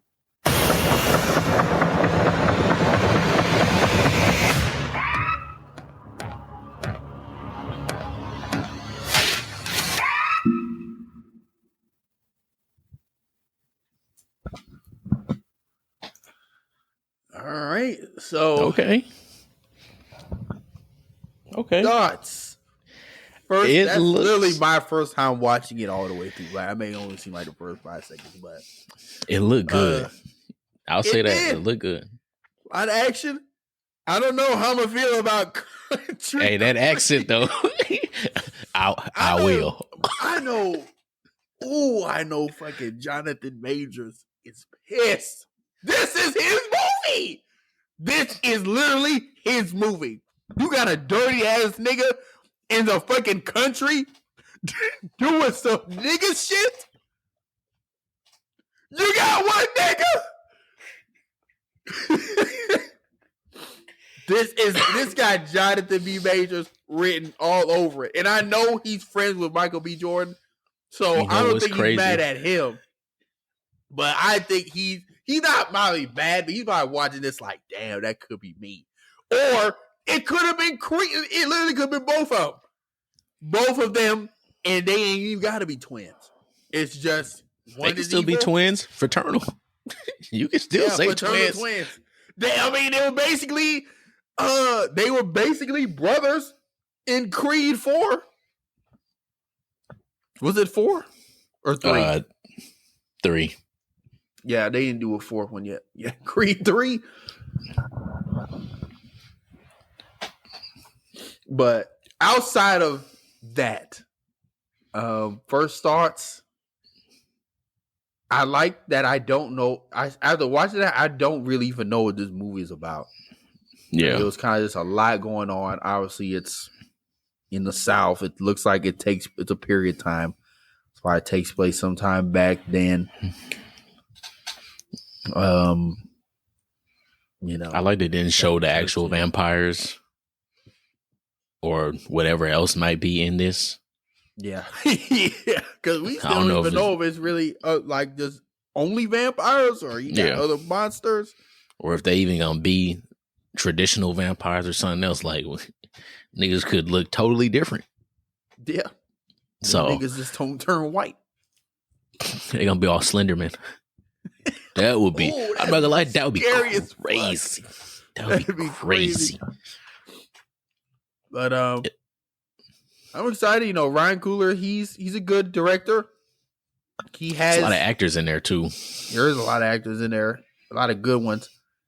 Ryan Coogler does have his formula. I feel like he sticks like a certain kind of movie, and I mean most of the time they work.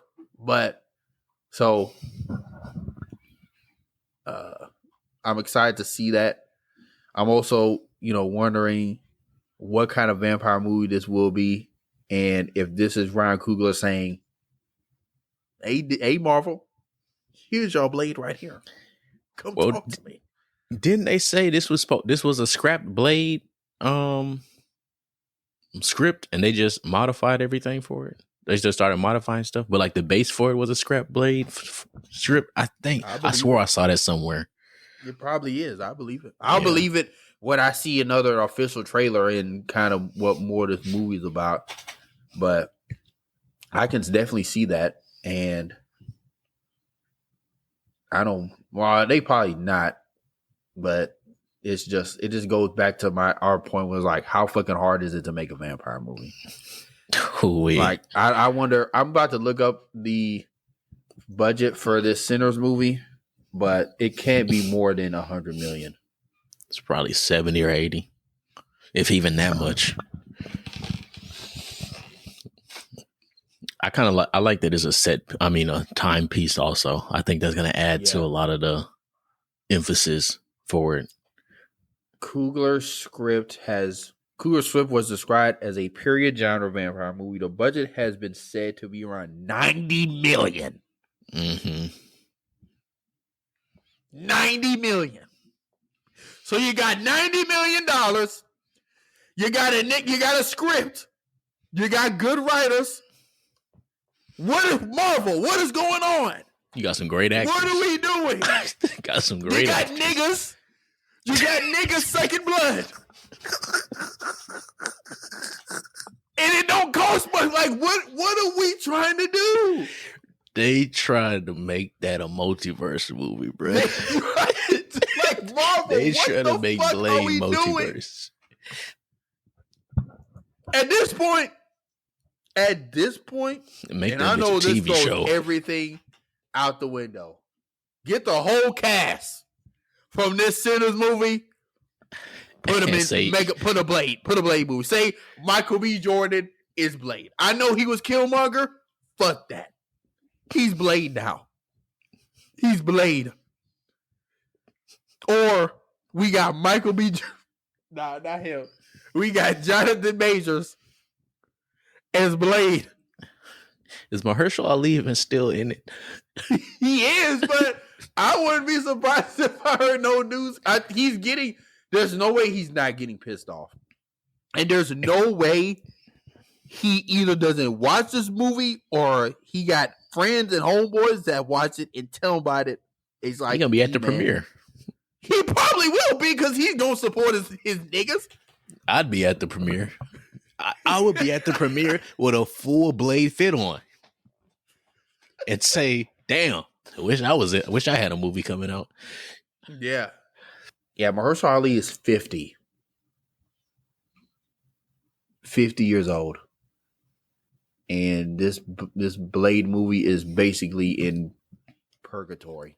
The only Blade we got was literally at the end of an Eternals movie that you might as well throw away. Nothing from that movie is gonna be used.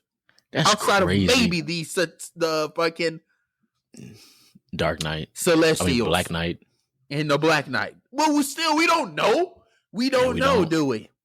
Because they're still making this Blade movie. I mean, we'll see in terms of what is set up after this Agatha All Along show. But and they scrapped Eternals. They scrapped Eternals too. You know why they did that though? Yeah. Because they got X-Men back. They're like, why waste our money on this when we got our cash cow back? Let's hope they know how to use it. But hey, man. Again, I'm excited. The movie looks good. I was trying to think what we was talking about. The movie looks good.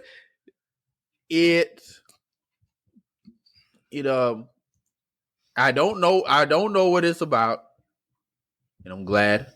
Why does it say? Oh my gosh, I'm looking at like the casting for the Blade movie, like the Blade Mahershala Ali one. Right now it's got Mahershala Ali, Maya Goth, Jared Leto, Delroy Lindo from the Five Bloods. Jared Leto not in that movie.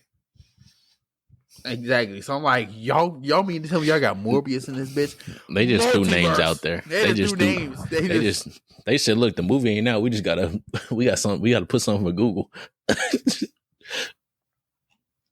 Yeah. You know what they need to do with this Blade movie? What this Sinners movie is gonna be. Period piece with Blade in the past and a kind of coming of age Blade story.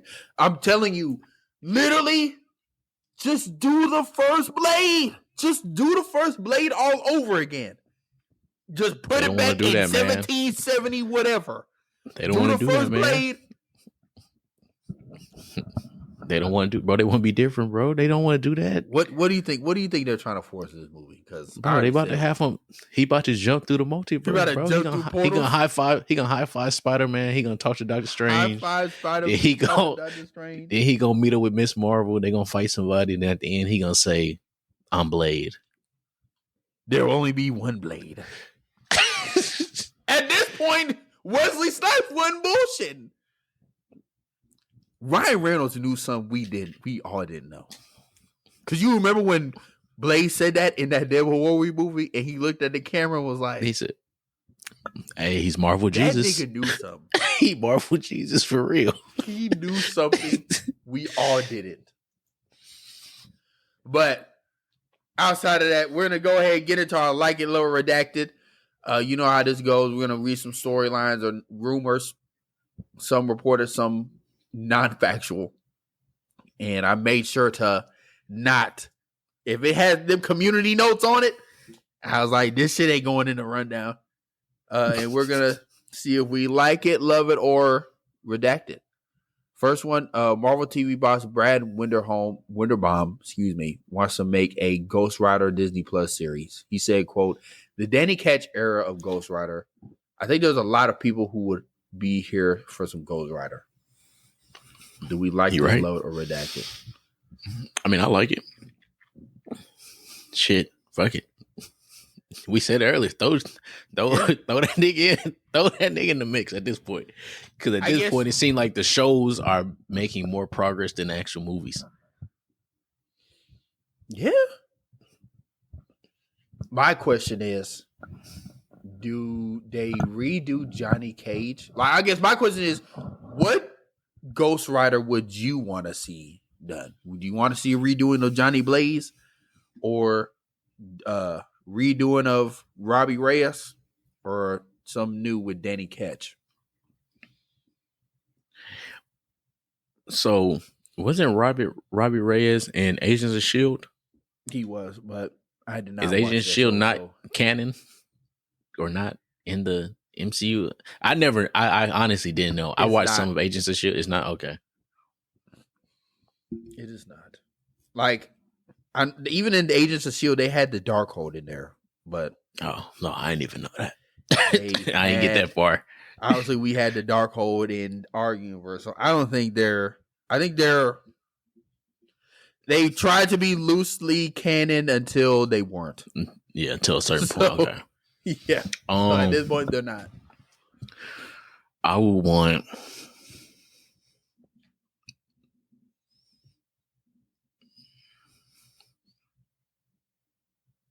I want to say Robbie Reyes. But as I say that, I also kind of want the first Ghost Rider more so. You know a movie I need to watch? I need to rewatch them Ghost Rider movies. Because I'm like, they were not. I'm looking back at them and I'm looking at like some like TikTok clips from them. And I feel like this is like the TikTokification or just like the revisionist history in terms of like, man, that shit wasn't that bad. My fear as I watch it, it is like, ooh. Oh no, some of them was definitely. That first one was good, but after that, it was like, yeah. Who would? Because they got Nicolas Cage. He's forever tied to that character. Keanu Reeves, bro. Keanu Reeves. You already know it. Keanu Reeves. I would not be mad at that. Or Ryan Gosling. I don't want that. You know what's crazy? Could he do it? I mean, he could. He could. It's just him over Keanu Reeves. No, I wouldn't want to see that. Keanu Reeves, they would basically just they would strike gold with that. Wick. They would strike gold with it too. They would. If they announce Keanu Reeves tomorrow as the new Ghost Rider, I will be there day one. I will find an early screening to attend. I would too, not gonna lie. I'd be in that bitch. I know I have my takes about Keanu Reeves, but I don't think they're bad. I just think he's one-dimensional. But again, that would not stop me from being in that movie day one or day zero.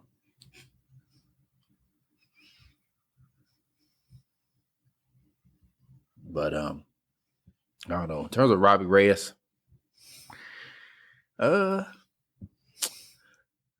boy from them Ant-Man movies. Okay. Talk about his friend. Boy, get out of here. Nah. I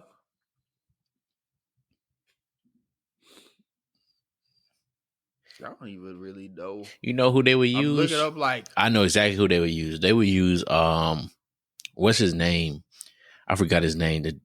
From Transformers: Rise of the Beast, and he was also in Twisters, and he's kind of been in a lot more movies now. I forgot his name. They would use him. I wouldn't be mad at that. And he could do it. Basically, a Hispanic nigga version. Yeah. I'm trying to find that movie.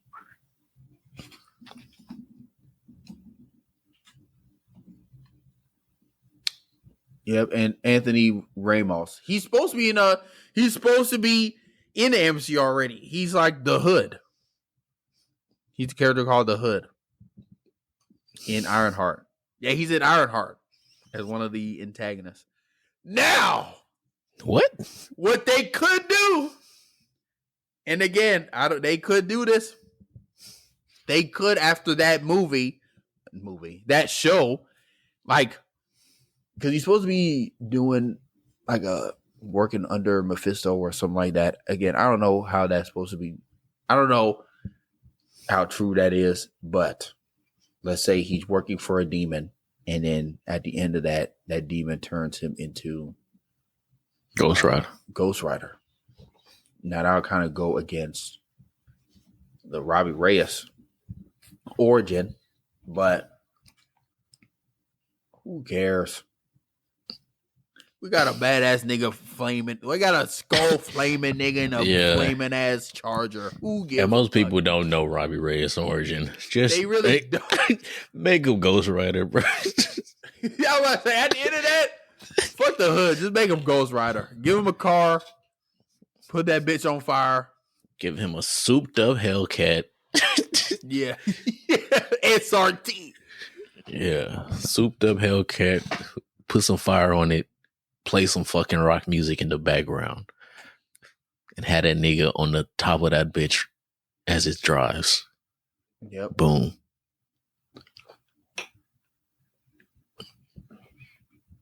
But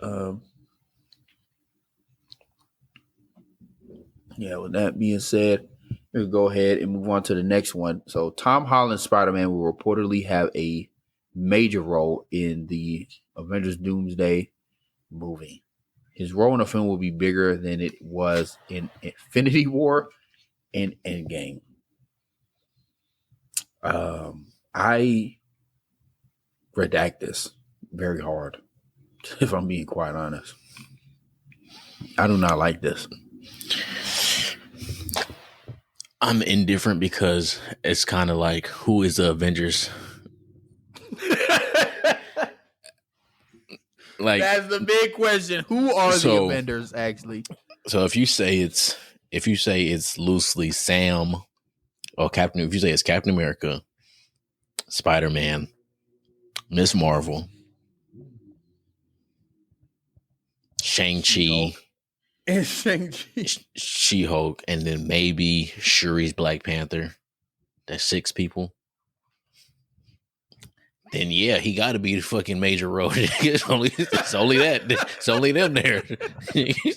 So I wouldn't want it. I don't want him as a lead though. I wouldn't want him as the lead over a Reed Richards, who is the main antithesis to Doom. Like, the only reason they would do that for Spider-Man is, well, A, to make up for lost time that they missed because they co-parenting this nigga and Tom Holland. But don't get me started. And then B is because they have Robert Downey Jr. as Doom. So they again, we don't even know because there's no script and there's nothing. Really. Yeah, this is just somebody speculating. Exactly. But I don't know. Like, I would rather it be like a Reed Richards and them kind of going through that dynamic through 2 different movies, them going back and forth, and Doom messing around with this boy. Yeah, honestly, because I'm not gonna say we've seen enough of Spider-Man because I'll say we low key haven't, but at this point of the game, it's like, at this point in the game, it's like, I don't have him be the lead in this. But this is not the time to do that. Like, I want Spider-Man as the face, but not right now. Yeah, not with this villain. Exactly, not with this villain. Any other villain? Go ahead. Not this one. Hell, if y'all still had Kang, then sure. But you don't. If you still had a lot of villains that you don't kill in one movie. The next one is a new Batman game is reportedly in the works at Rocksteady. Do we like this level of redacted? I'll say like. But at the same time, it's like, I love Batman games, but goddamn, can y'all do somebody else? Can y'all do a different character? My thing is, y'all still working on GTA 6. How about you finish that first? I just remember that. Yes, shit, that too. Finish that. Because it's don't start on shit else. It got 4 different Arkham games, right? So Arkham Origins, Arkham Asylum, Arkham Knight, and then I forgot the one between those 2, Arkham City. Yeah, it's like 4 different Arkham games. And then you got outside of that, there's other Batman games. You got the Telltale series Batman game. You got more just shoot Lego Batman. So Batman is the cash cow, so I get it. Because regardless if that comes out or not, if it does, they're gonna make all their money back easily, regardless. But yeah, do some different superheroes. At least one other one. Goodness gracious. But the final one is Marvel and DC have reportedly lost the trademark for the word superhero. Again, this isn't really a like, love, or redact, but I love it. On... Shit. I guess, yeah. How do you feel about this? I'll say this love. Is my first time finding out that they actually had this shit trademarked. Yeah, I didn't know that shit either till they said it. And then the boys' account. Did you see how they quoted it with Homelander? The boys' account quoted with Homelander. They was just, it's the one where he like does the nervous smile. Oh. I'm pretty sure that's what they quoted with, but I didn't know they had the trademark. So I'll say, but it makes sense because when you really watch other shows, they don't be saying superhero. No. They be saying soups, metahuman, person with abilities. Or even invincible. What do they say in there? I think they say metahuman. Wait. Or super. I don't know. Yeah, they be like soups. They be saying that mutants, person with abilities, or they be like I don't super. know, even in terms of mutants, because I feel like part of me thinks Marvel almost has a patent on that word. Because even in the boys, they technically got mutants, or even in DC, they got mutants, but they don't call them mutants; they call them metahumans. Mm-hmm. And vice versa. So I'm glad. Shit, it's so fun. How you trademark a word? And I can get why and I know for the people that don't know, I know how you could trademark a word, but that word, bro, like, superhero. Why would you trademark that one? And how do both of them have the trademark for it? Yeah, so I'm glad that shit done. Yep. All right, so finally, it's time to get into the infamous bag. Cue the music. Yeah, bitch, I'm in my bag. Yeah, bag, bitch, I just made a bag. Yeah, bag, bitch, I just made a bag. Yeah, bag of big bag. So this week's Getting Our Bag question is, how much would someone have to pay you for you to be 1 inch shorter? 1 inch shorter? I think if you gave me, honestly, an inch shorter ain't that bad. Like, me personally speaking, me being an inch shorter wouldn't be that bad. I think if you gave me 10K, I'd probably do that, huh? I said at least 100K. Damn. At least 100. Damn, am I selling myself short? Literally? Shit. But I do think it depends on the person asking. Like, if you either already short or you in the NBA, them inches matter. Yeah.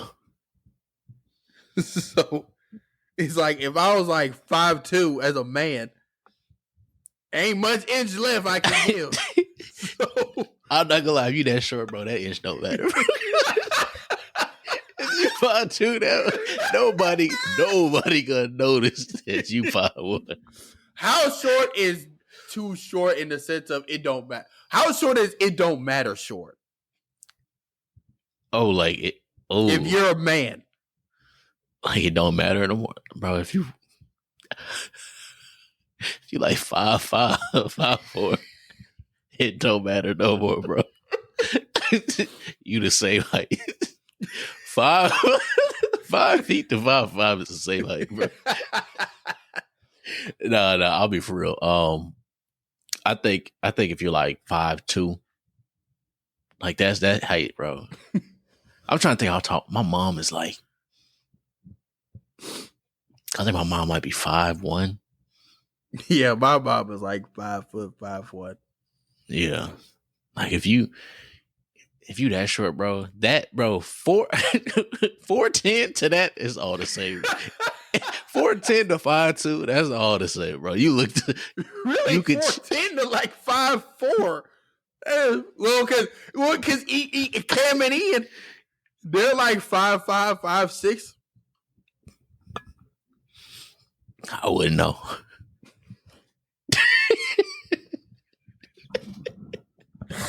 I'm not gonna lie. I thought Cam and was like 5'7". Let them tell it.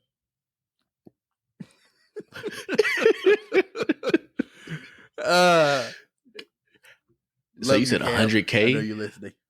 I said 100K. Damn, I need to go up there and shit. Only reason I say 10 is because, like, bro, right now, if I lost one,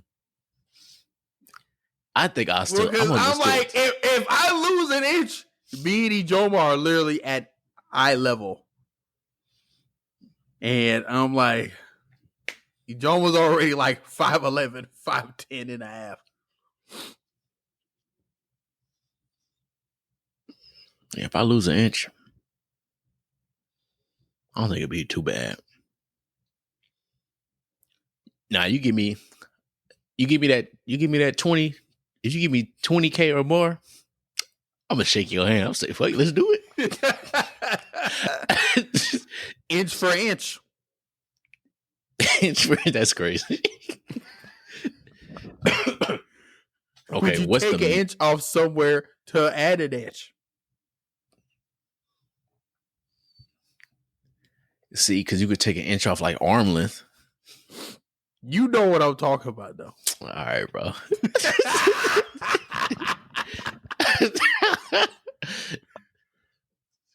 Nah, I was about to say so wild. Let me not even get to that combo, bro.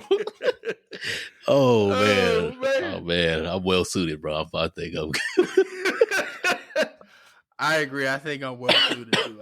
I don't need to trade off an inch for that. Yeah. V, do you have a get our bag question or? Pretty much it. I don't have one right now, but I'll say, okay, would you rather be stuck in a cage with a lion or 10 chimpanzees? And you have to be in the cage. I'm going to say 10 hours. The original thing said 24 hours, but I'm not staying in either one for 24. So we'll say 10 hours. We'll say 12, half the day. I'll say a lion. Because that's just literally one animal I need to worry about.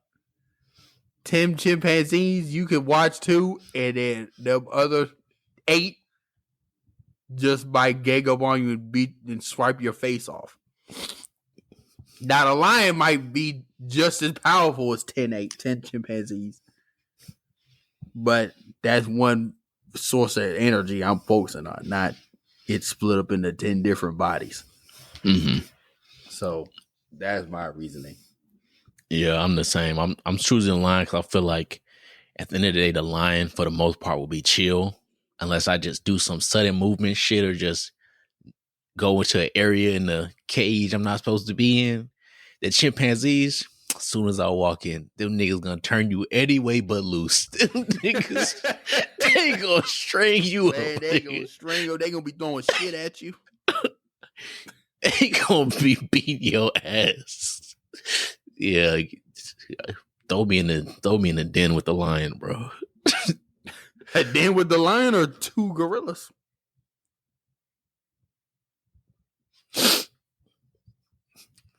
The lion. The lion still. It's something about them thumbs, bro. Something about them niggas. Hey, them niggas got thumbs, bro. You're too deadly. It's too deadly, bro. They can pick shit. Move fast. Next thing you don't want like 2 seconds, they're right in front of your face. And now you can't do shit about it. They be gliding across the ground. But yeah. That being said, we're gonna go ahead and get into our final segment, redacted rules. And for me, this episode's redacted rule is be prepared. Be prepared. Just be prepared for anything. I have to prepare to move again. Where that state is, y'all will find out. Just know I know, and I'm not looking forward to it. But I'm prepared. You know what? That be prepared. It remind me of Hoodwinked. Yes. What's that? Hey, don't they say that in that song? Be prepared. The lesson must be prepared. Yeah. Yeah. You said that, my brain immediately went to Hoodwink.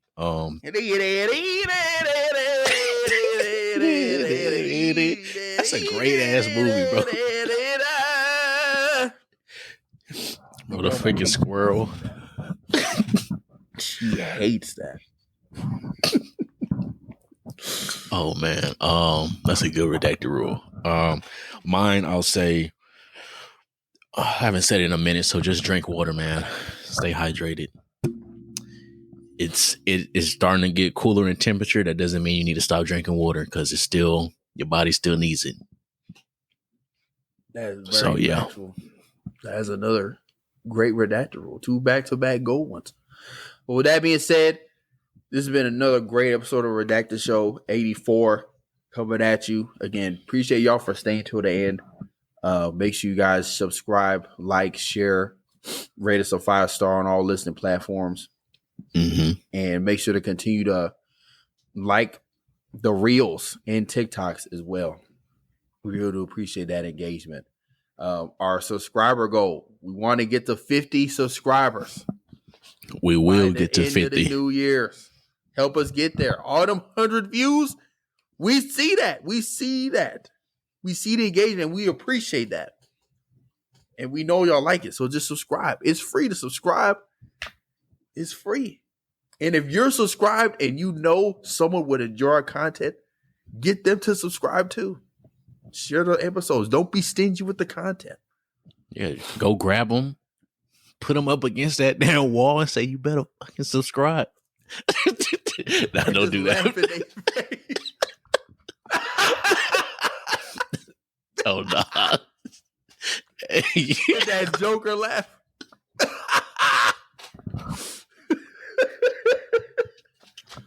So, but with that being said, it's your boy Day to Day.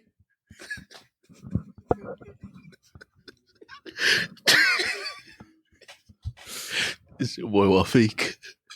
And we out. Peace. Recipes call me, I'ma show 'em how to shoot. On the 4-5, jump in the ass, my crew. Yeah, I'm stepping with a fat, keeping all of the hoes on mute. Pull up part, could be yellow in a brew. 48 for a quick burst. Crazy 8s in the back, yeah, the trunk on hot like a cue. 40 on me when I'm in the backseat. Blotter, paper pre-cut. Chris make juice to the drop like Shane came with a clean plate, came with a sink. The Parator came with a mate. Tricones white like paint. My hoe by the hoe, cause she know it's my king. Hit on my side, cause I drop a song. Think you should hit up the link. The phenotype came from the pink Colombian thing. Yeah, the genetics unique. Soda right on the beat. I'm teaching the hoe like I'm Play-Doh. I got the veggies like by the tomato. You got a basic called making Alfredo. I put a bag on a hoe on my payroll. I get active and then I lay low.